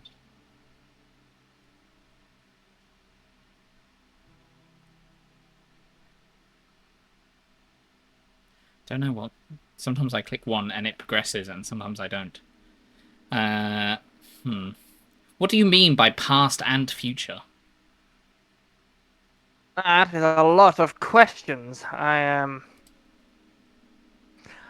will say, possibly, probably, not really, and... Strings are drawn from one point to another in time, cleric. They go through time. That is, of course, only a theory of mine, though, when it comes to esoteric effects, pockets, events, and so on. But what makes an esoteric ebb so powerful is the sheer timeline of it. Also, I think he answered all of your questions. That's probably why. Yeah. Because you had 4 questions there, and he just ran through them. The consequence can be unfelt for centuries. That is what makes Jor esoteric. Magic so powerful and so dangerous. No sane being can calculate beyond the 3rd dimension. Not at least beyond some abstract and practical sense, we are not made for it. That is Why has the false. world not been unmade if this is the case? Because if it's affecting everything ever, if you do it in the past, it will then affect everything into the future. Why has it not then ruined the course of history going forward? I mean, maybe it has. I mean, it would have made it always the case. I suppose. I don't know. Yeah, I I suppose will it would say, cut. That's probably why the world is so weird, and it's so disjointed and weird esoteric bullshit happens. Is because it doesn't have a natural way to progress as it should do. So it well, just kind of comes out in weird moments. hmm. Also, I will say, I think rather almost paradoxically, we can exclusively calculate beyond the third dimension. I don't think we can do much else. Um, like we can calculate the three-dimensional shadows of four-dimensional shapes. That is something that we can do. That doesn't make you insane. It's just maths. I don't even know what you're referring to. What do you mean? Um, I I really hope I don't get the saying of this wrong. I believe the Klein bottle is a shadow of a fourth dimensional shape. Mathematically, we can calculate it into the fourth dimension. It's very hard to visualize. That's why, again, I'm saying we can calculate the shadows of a fourth dimensional shape because that falls into our third dimensional purview, and we can visualize that. In the same way that a two-dimensional being would not be able to conceptualize a three-dimensional object, but would be able to see its shadow. Um, Okay. but the whole point is that we can calculate, and in fact, in mathematics, you quite often do calculate beyond your third dimension. Well, I say quite often. If you're going into that era, that sort of place of maths, or subject of maths, you quite So often what do. exactly is the fourth dimension? I don't really Um, understand. it's the third dimension, but you add another axis. That's the whole point. It's nigh impossible to visualize, but Well, I suppose actually that let's makes sense, right? Because a third dimensional shape will lead a 2D shadow, right? yeah. So a So fourth let's dimension would leave a say 3D shadow. an example of calculating into the fourth dimension, for example, we can calculate what the area of a three-dimensional shape is. I'm Hmm. You can also calculate what the area of a fourth dimensional shape is. You can't necessarily visualize what it would look like, but you can calculate its area. Even if a portion of that area is going into a fourth dimension. So it does the Um, fourth. and If the we fifth can't and the sixth see and it the and so we on and so can't forth. visualize it and we don't know do we know the fourth dimension is there? Do Not we? necessarily, we're calculating it. Yeah, because we know. To be fair, I don't know what one dimension means. I know what third dimension and second dimension is. Uh, brain, brain, brain broken. So how do we? Yeah, how do we have any guarantee there is a fourth dimension? Is it just because we have a third dimension, the second dimension, and the first It's dimension? we Okay, so obviously with just the first dimension, second dimension, third dimension, we cannot then say that a fourth dimension exists. That would be outside of from that information alone, because that would be Are us we just trying basically saying to chances if are? you're plotting a line and you've got 3 points on that line, you can't then establish a fourth point that is outside of that line. It's like you can make a guess that it's there, but there's no mathematical basis for it. It would be the same as saying a man is born, has 0 wives. During his 30s, he gets a wife. So that we can draw that line and go, okay, by the time he's 60, he's got 2 wives. No, that's not how that works. Mhm. But we can say that when you apply mathematics to, like, assuming that there is a fourth dimensional shape for a moment, it is consistent. And you can then do that to a fifth dimension and a sixth dimension and so on and so forth. And the mathematics consistently still works. You, I don't know That is assuming of that any. it would follow the same laws, right? Of It's existence. purely mathematical. Like, I don't know. Ultimately, I did not go to university for Why maths. don't I you I tell sort me of the answer breached the right topic. now? I Okay. For clarity on stream, some of the things I've said may have been wrong. I don't know. I don't remember. It's been a few years since I did any of this, and it was reaching into university level, but I never actually went to No, university no 5D for chess. it. Get your mind off 5D chess, guys. We're talking about fourth And dimensions right now. no, I would also say that 5D chess again is referring to like the time travel aspect of it. That is different to the Well, I just remember that yeah Interstellar had the fourth dimension being love. Uh, that's all I know about the yeah fourth dimension. the the narrative of what a fourth dimension would be is almost certainly different from what the mathematics of a fourth dimension would be. I just always view magic as a bit more of a mathematical thing than a like I'm just gonna say this is the fourth dimension because it feels nice kind of thing. I suppose, yeah, I suppose that kind of falls back into the Lovecraftian mythos of everything not making sense and being non-Euclidean, Hmm. and things like that. So, and that's why it breaks people's brains to know because you cannot know it because you cannot see it. So I suppose that would Oh, also fall into that. there is something. There is a game that has figured out a way of visually representing what a fourth dimension would be, and you can turn a fourth dimension as well as have fourth dimensional beings run after you and try and kill you. Um, and while you are viewing it entirely within a third dimensional existence. I don't remember what that game is called. Sounds a bit like Um, Superliminal. yeah, That's not it, I, but that's just I, what I was I don't thinking. know. Hold on. Satron has just sent me a link. I'm going to double check that that is the one I'm thinking of. Yeah, It does I've also sound been sent right. this thing. Yes, it is that. Thank you, Setron. For reference, for stream, it is 4D minor. If I can be bothered, I will add it onto the YouTube afterwards.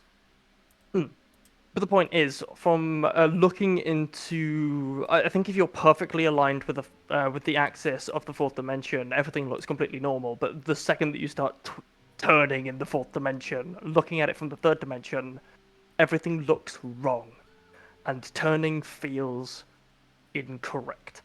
Holes can open up in caves that weren't there before. Walls can appear from nothing, and most importantly, spiders can appear out of thin fucking air because they are fourth dimensional.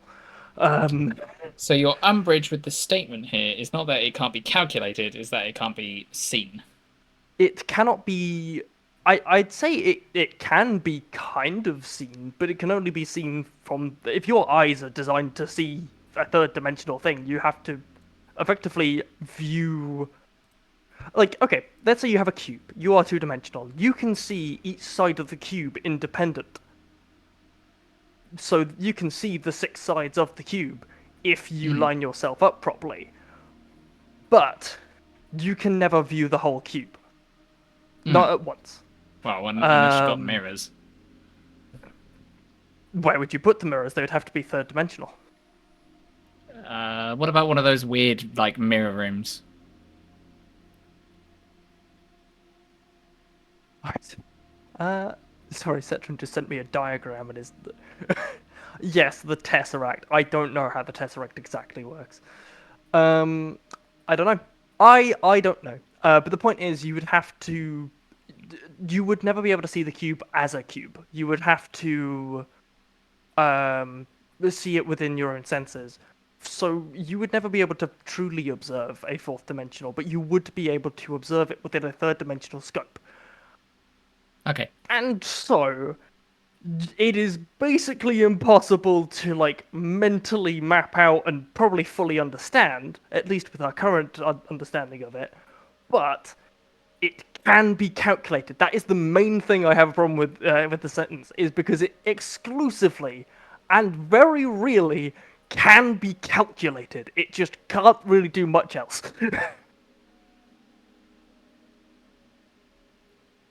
Okay, cool. Yeah. I now understand your statement.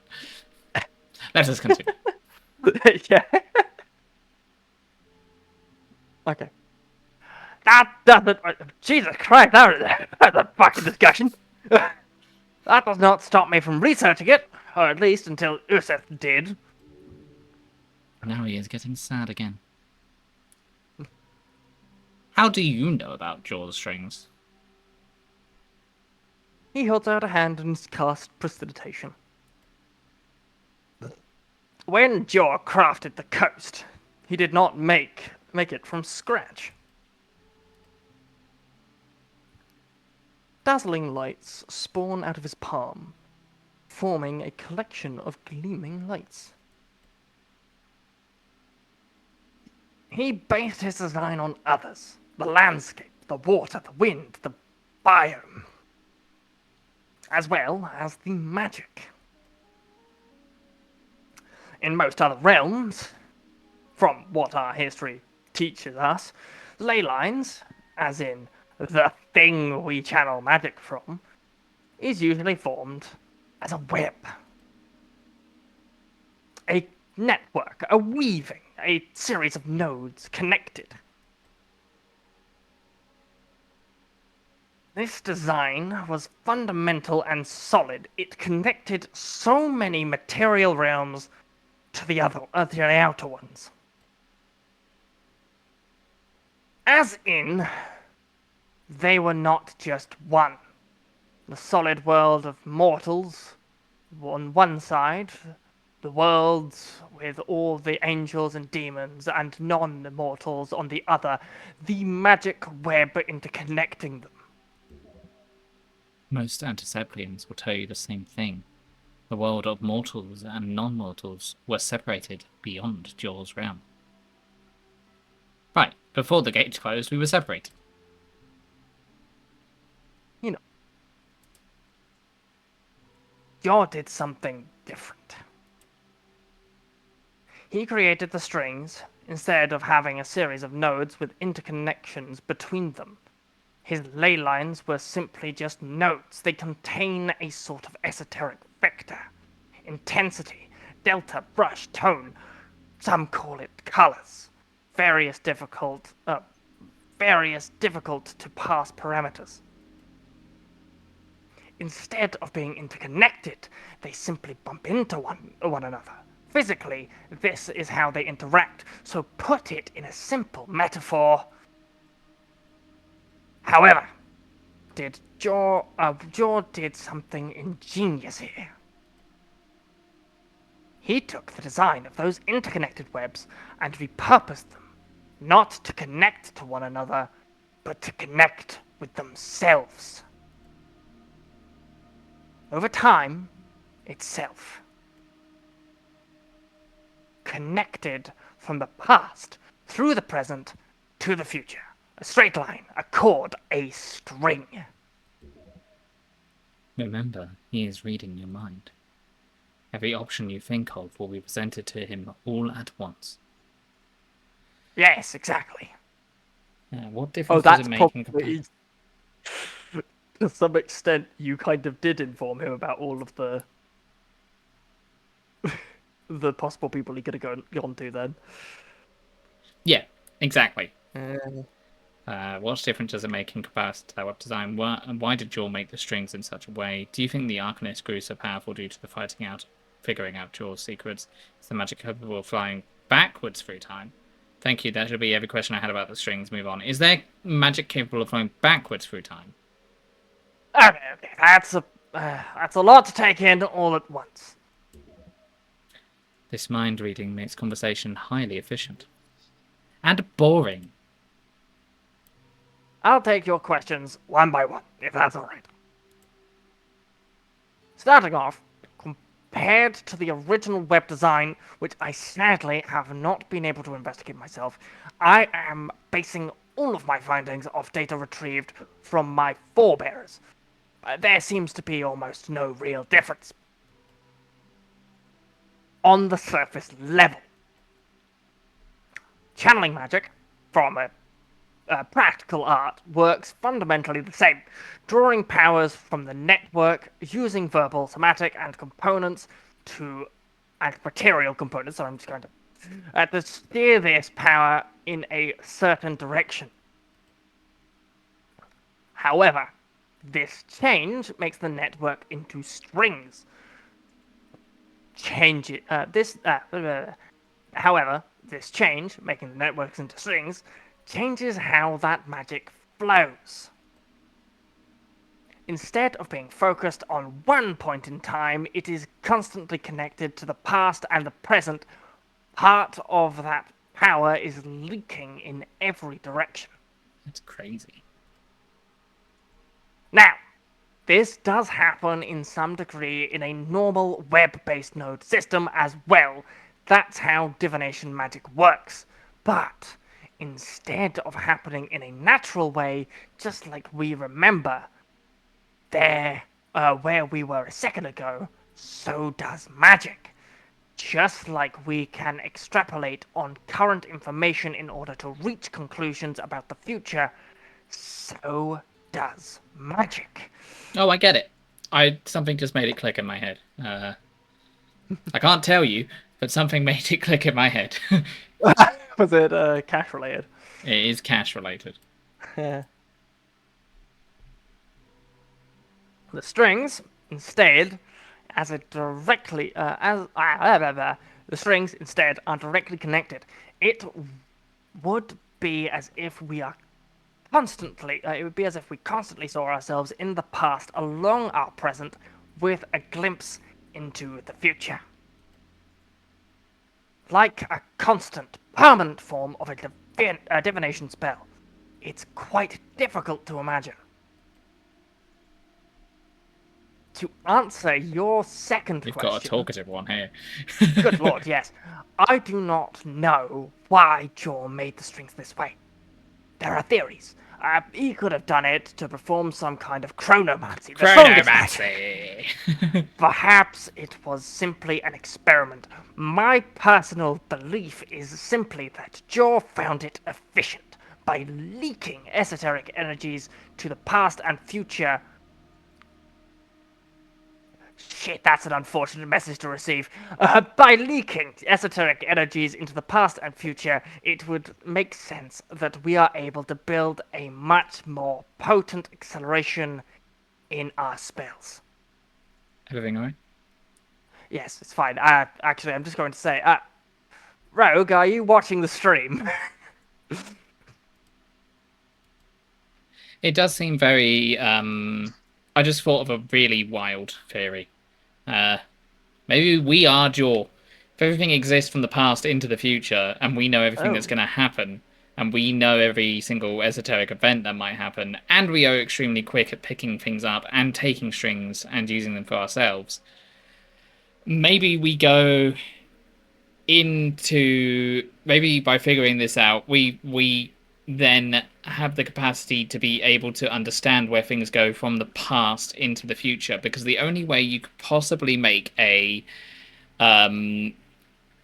magic method of connecting strings from the past to the future would be to know every outcome that is going to be, which erases free will to an extent, I suppose. But it would mean that we know every spell that is predicted to be cast, I suppose. Because it was already placed there. It would have to come from the future, not the past.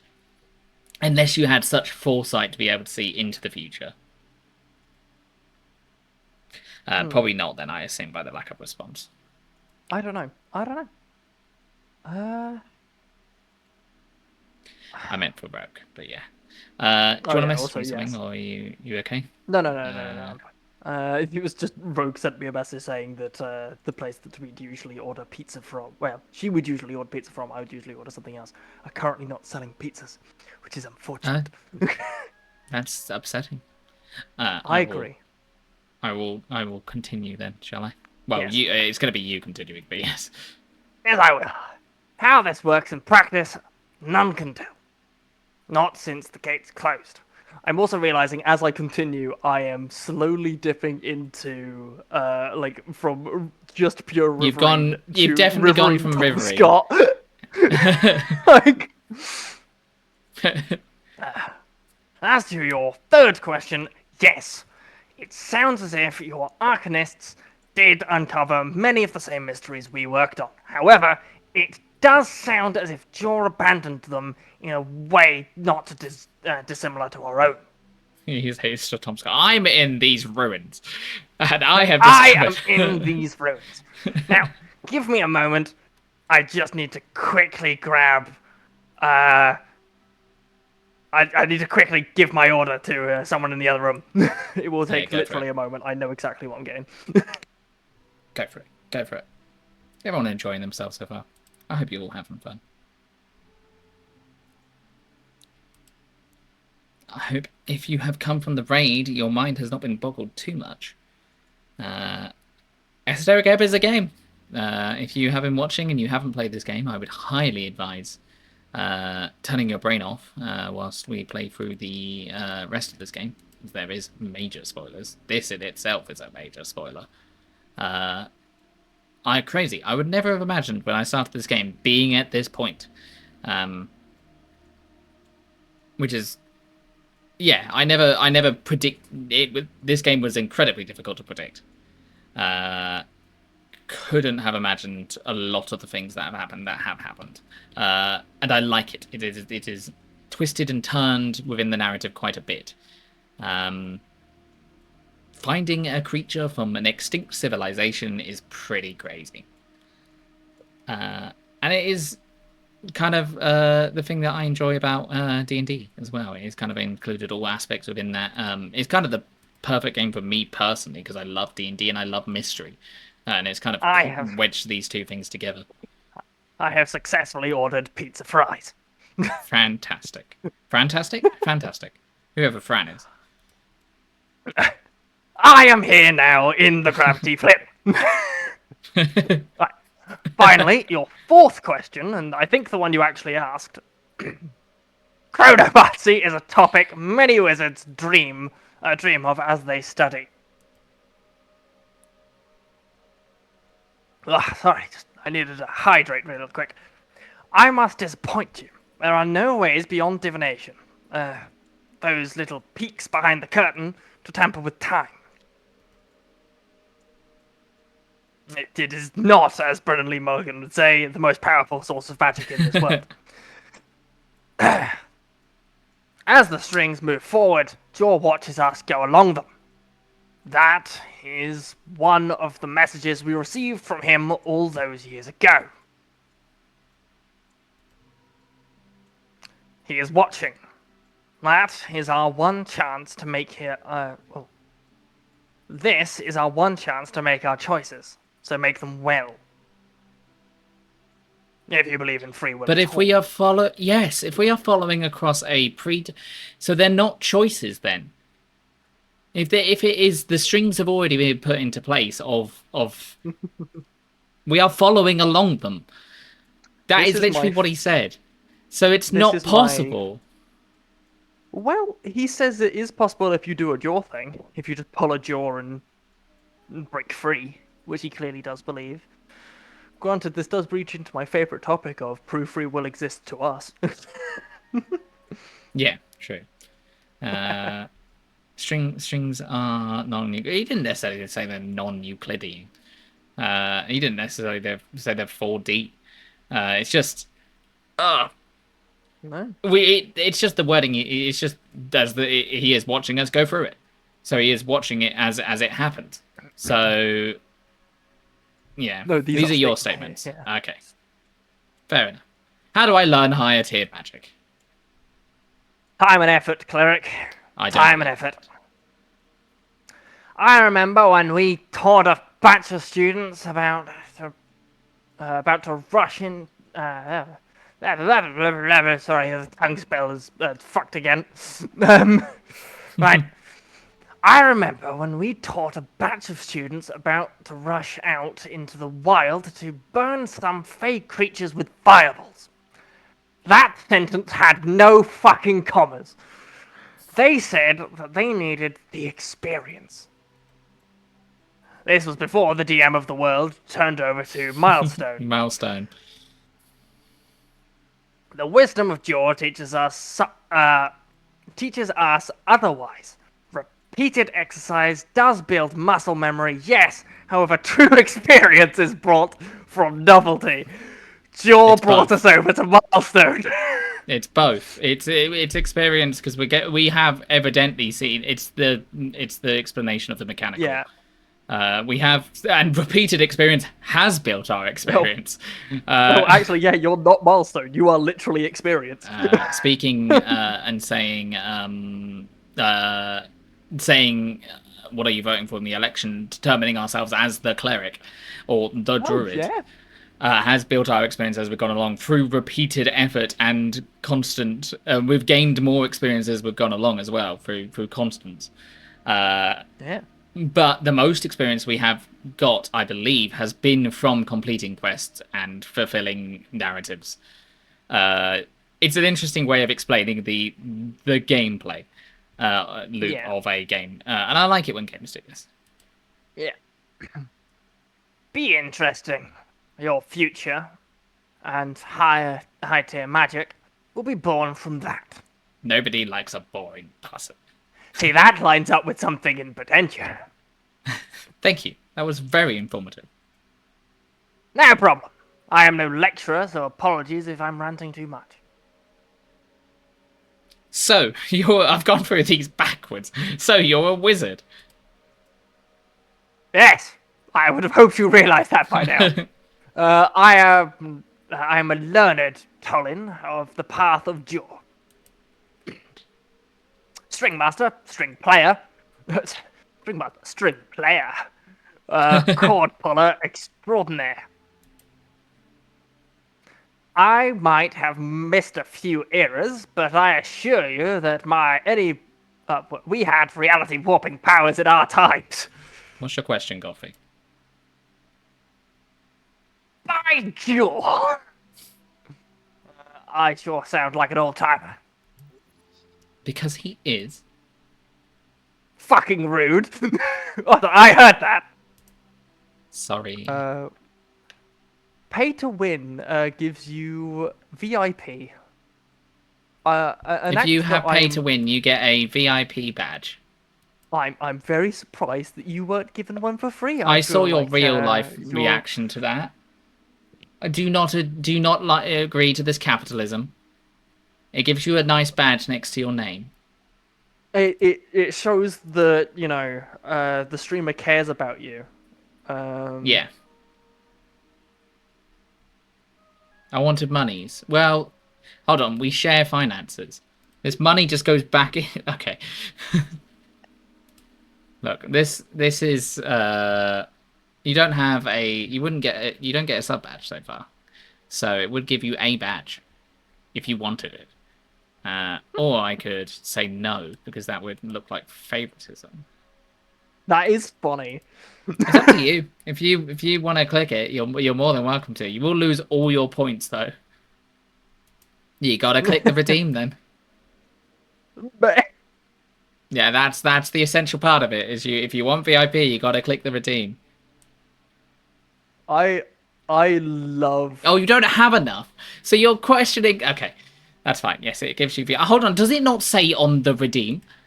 It says buy VIP. You have to click on it though, which you didn't do. You did get a promotion. That's true. Until one of the other mods take it over.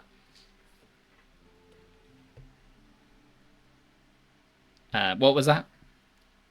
No. Oh, I'm just trying to stir shit.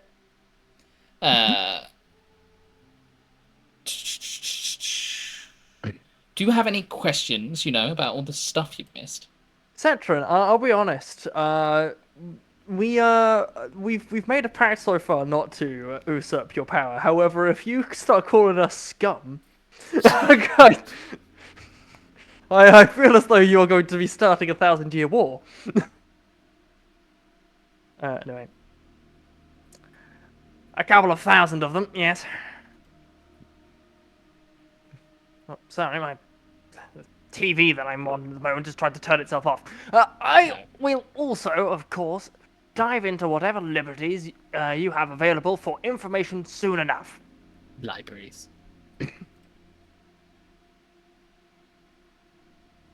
Yeah, I was going to say I do agree with Gothy. Those are fighting words.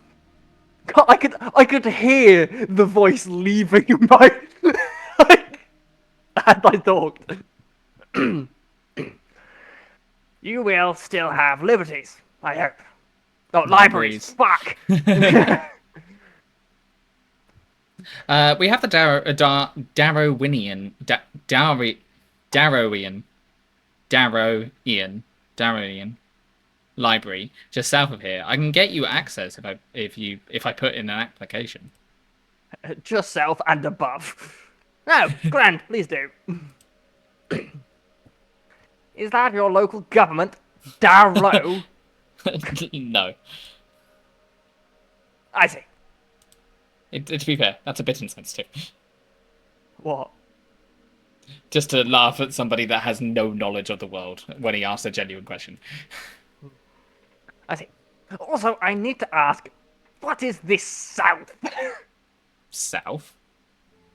Yes. South is south. Ah! Uh, explain it as if I have never heard. Oh, yeah, that is basically what he says. This must be some common knowledge. Please elaborate. Hello, this is hello B. Somebody was asking about the model earlier. This is a wonderful snail. This is Isk Urim, and he loves his wife. I love my wife. It's a direction, you know, downwards on the map. Interesting. Do you not use inwards and outwards with and against? The scholarly version is seaward and inland. Which one's forward in your case? With is when you have more. With is when you move along the coast with the movement of the sun. Oh, also, he may have killed all of his people and be the only one left. Well, no, I didn't kill all of the people. The rest of them then turned themselves into Neanderthal. Against. Yes, but he did kill That's several true. hundreds of thousands of his own people. That He was is responsible true. for it anyway. Well, I didn't set it in motion, but I did set it in motion. My exact words. Did you read that last line? Yes, against is against the sun's movements. We use west for with then and east for against. I see.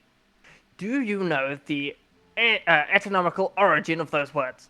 I find your use of them quite fascinating, especially the fact that my tongue spells do not localize them. That's just, okay. I'm feeling called out by the game now when we're like, oh, can you get the origin of this word? Well, north is up, south is down, east is right, west is left. Interesting. That is not the origin of the words. That interesting. That you base your directions on the map is very different from our way of navigation. Not really, but kinda. Can we look past that if he is a good husband? He is a very good husband. To be fair, he is going to spend 200 years trying to resurrect his wife. So... Well, actually, I hope to spend less than that. If I make it past 200 years, her soul will have shattered to the winds and it would be impossible. That's what I said. Later, I will very much love to pour in more your findings and documents, especially those maps. I've seen books all over the place. You can always just go around and ask to check them out. Interesting. So your people are very open-minded then. Imagine the snail talking to Piskin. I mean, I could see it. That pale man looks like an interesting spellcaster. Fuck. We will see how they No, react. I changed my mind. Is your people anti-snail? I suppose they haven't been given the chance to be anti-snail.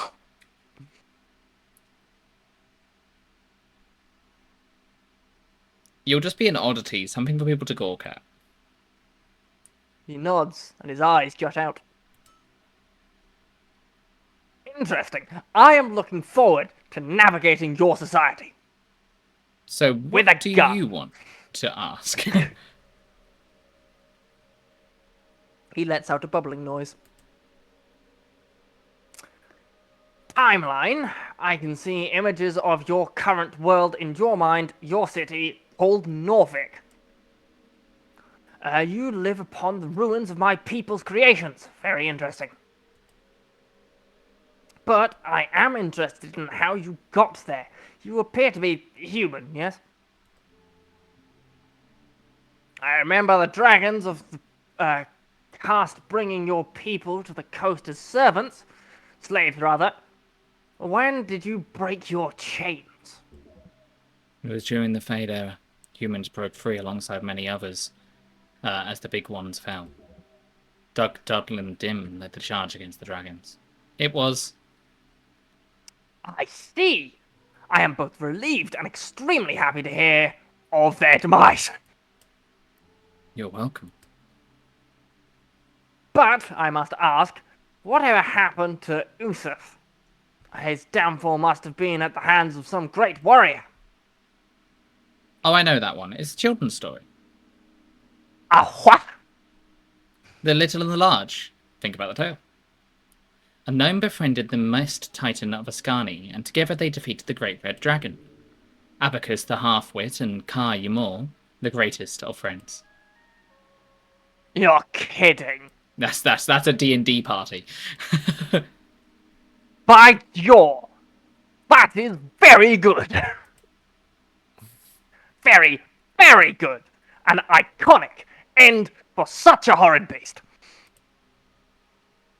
Defeated by friendship. He lets out a bubbling laugh. May his bones be cursed forever. Fuck that dragon. Humans of Old Dominion broke free and built kingdoms. I love that you said that this guy probably wouldn't take it very well, and meanwhile he's like, thank fuck, defeated by the power of friendship. Hold on, let's see. To be fair, he didn't take the original thing very well. And now he's kind of like taken some time to acclimate to it. So and he seems to be like, okay, now I just need to get caught up. And then I'll be good to go. He immediately gave himself purpose. The snail retracts his eyes and goes quiet for a while as he listens to your thoughts. Friendship is not stronger than chronomancy. If I can go back and kill your friends, then you were never friends in the first place. It is stronger in this world when chronomancy doesn't exist. Do go on. That we know. I'm gonna he probably just reads my mind and knows all of this. The Fade Era after the Gate Era lasted about 1,000 years. Ah! You are at the start of a new era then. What do you call it? The post-war era. Imaginative! No, the Arcane Era brought with it the most foul war then. I could only imagine. Myself, I, too, was born in a time after war, the Gate War, but my father saw the end of it in his youth. I will make sure to read about it more, but what caused this great war? It's complicated. Oh God, I can see that. I can similarly not in any way tell you the real reason behind the Gate War. But since it's closer in the timeline, if I may ask, how did your Coast War end? It's complicated. Good fucking lord. Fascinating. It is understandable that there is no clear answer to such a complex conflict. As per usual, the victor will write the note on history. However, so I will be sure to read with critical stalk. Stalk? Ah, I stalk. And your people that they fled the Arcanist during the war. I seem to get that impression from the images I keep seeing. What exactly can you see out of my thoughts? Voices, images, the occasional lover's quarrel. Nothing too personal so far, thank you all. Some esoterically attuned people cannot help themselves. It's horribly quite dangerous at times. My old rival used to run into my library and think very loud and grimsly things. The most heinous scenarios you could possibly imagine. That's hilarious. You are quite the frayed fellow, aren't you? What would be too personal? Like me naked or let your mind drift? His eye stalks glare at you in silence. Case in point. We are about to go into ads in a minute, and I've only got one more question to ask. So what I might do is I might just sit here for a bit, wait for that, go into ads, and then when the ads end, we'll ask this last question, and then we'll call it. Because I want to finish this conversation before the ads start in a minute. I want to finish this conversation before we go. So, are you right with that, Lou? Alright. Yep. Almost choked on my fucking water. Cool. It gives you a moment to relax as well. Yeah. See, I had to do a really difficult voice at the start, and now you've had wall of text. So it all equals out in the Fucking end. right. Yeah. I love that the When I first saw word them, I was like, thank God I've got a break. the first word he said was plub. Like that was and then he's just become Riverine. Riverine Tom Scott. I'm so happy with the return of Tom Scott.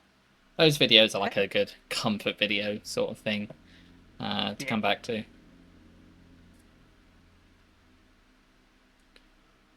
So how's everyone? How's everyone's day been? Hope it's been all right. Hope you've been making good choices, doing good things, achieving everything you want to achieve.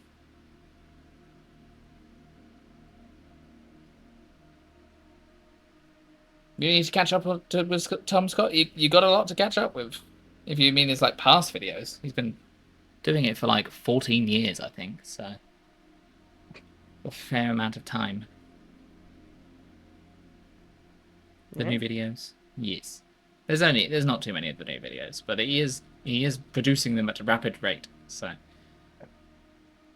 It is indeed very interesting to learn so much about British, like the sort of British history and how things are done.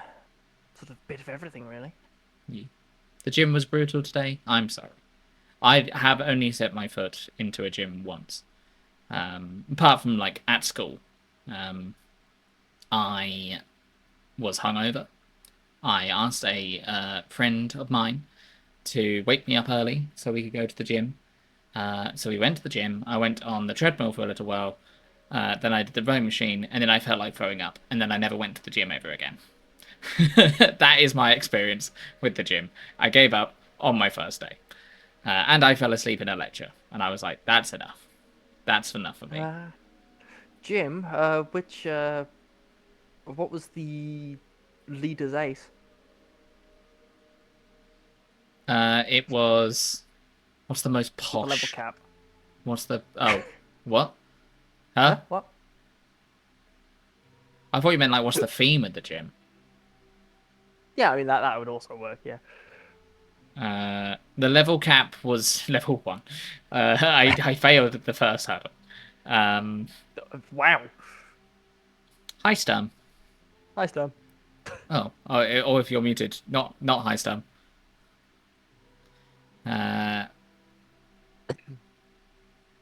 We ain't cardio bunnies. What is that a term? Is cardio bunnies a thing? I heard a weird ominous noise come from Blue's mic That then. was the sound of. It sounded like a very small person like screaming in the distance. No, it was just food arriving. The doorbell, effectively. That's fair. Yeah, what is cardio bunnies? What does that mean? I feel He quiet. feels quiet. Right. I feel quiet. I don't sound quiet. Then I just feel quiet. Feel. Now, how are you obtaining this feeling? Okay, I He sounds sound quiet, do I? Audio balancing issue. We're so pedantic, aren't we? I think it's just because we quieten down. I balance Blue for his character voices, and he projects his voice when he does his character voices. So Barely. Oh, fair enough.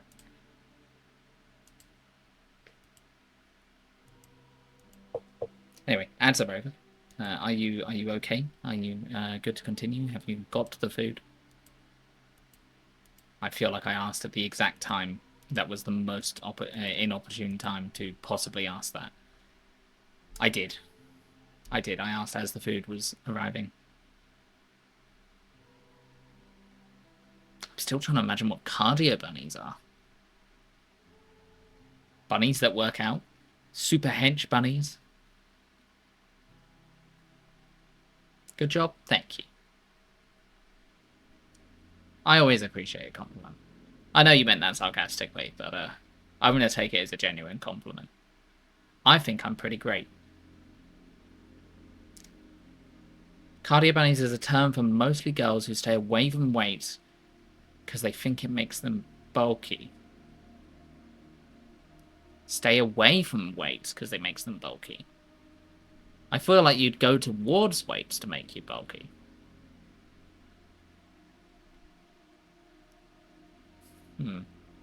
Only do cardio. I see.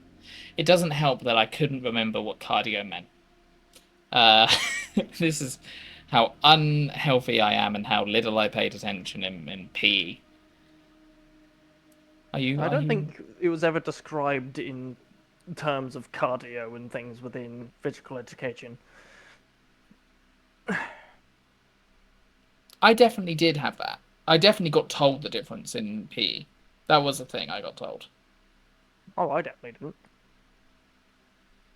Try to avoid getting bulky. Why else do you go to the gym then? Is it just for, like, stamina, I suppose? General fitness, and also there are ways to improve your body past getting bulky. You don't want to necessarily build all of your muscles. There are some muscles that people want to prioritize, I imagine. Fair enough. Anyway, ads are over. Shall we finish up? Sure. Do you know how to enter the pillar? Oh. You wish to enter a closed gate. That is bold. Probably should not mention the rogue spellcaster, right? Wait, damn it. He's hearing this right now, isn't he? Shit, I need to follow a rogue spellcaster inside a suspected rogue spellcaster. The snail stares at you. Good recovery. I heard nothing. But if you need to enter a closed gate, that is no small feat, of course. But it's possible. Very much so. What lies beyond is not so much a mystery, as it is a question of shape, tunnels, paths, cracks in the veil around Jaw's realm. To enter is as simple as having a key, a blessed passing, or forcing your way through with a powerful spell. Gate, astral projection, wish. We just got astral projection. Well, And you just wish. got wish. Yeah, but it'd take too long to cast wish. Hmm. They can all break through. Of course, with the current state of things, here in your time, it is clear all such methods would be difficult. Very difficult.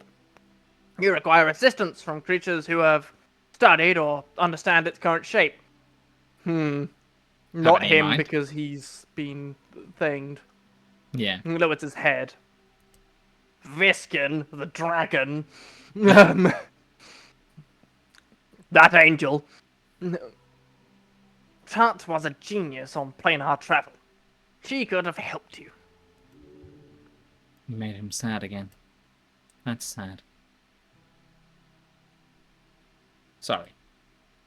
Oh, right, your dead wife. He glares at you with one eye, and the other falls upon his staff. You have made a great friend in me, cleric. That will be rewarded. A staff of strings. The staff, Griffith. You hold it out, feeling the power surge through the rough wood. Rough wood. That is a rough sentence for me to say. I call it Merisvesh, the Staff of Strings. You may call it the Staff of Tolling Cattle, as remembrance of my fallen people. It will be returned to me once you are finished with it. All of this. The crystal at top lights up as he speaks. It is now attuned to you.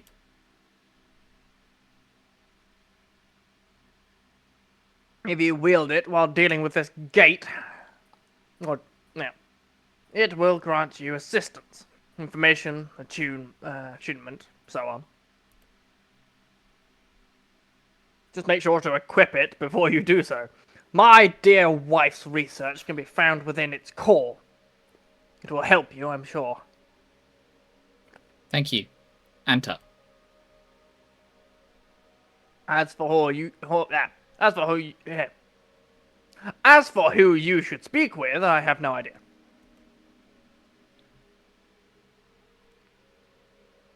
But unless you want to write a contract with some powerful devil, or serve a far realm monster, you might not have too many good options.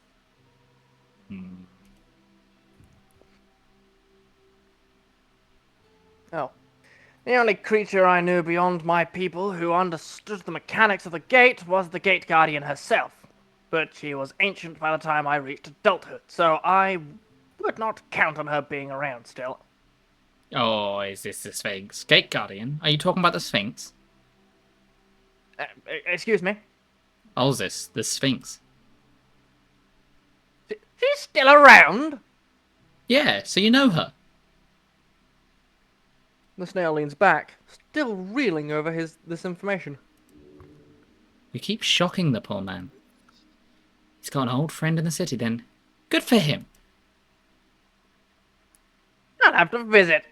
So, she is still in the lair. Oh my god, please let him be in the tavern. It's a tavern now called the Drunk Sphinx. This is a strange era to have built yourselves. I can't say I dislike it. In that case, I highly recommend you go speak with Althus.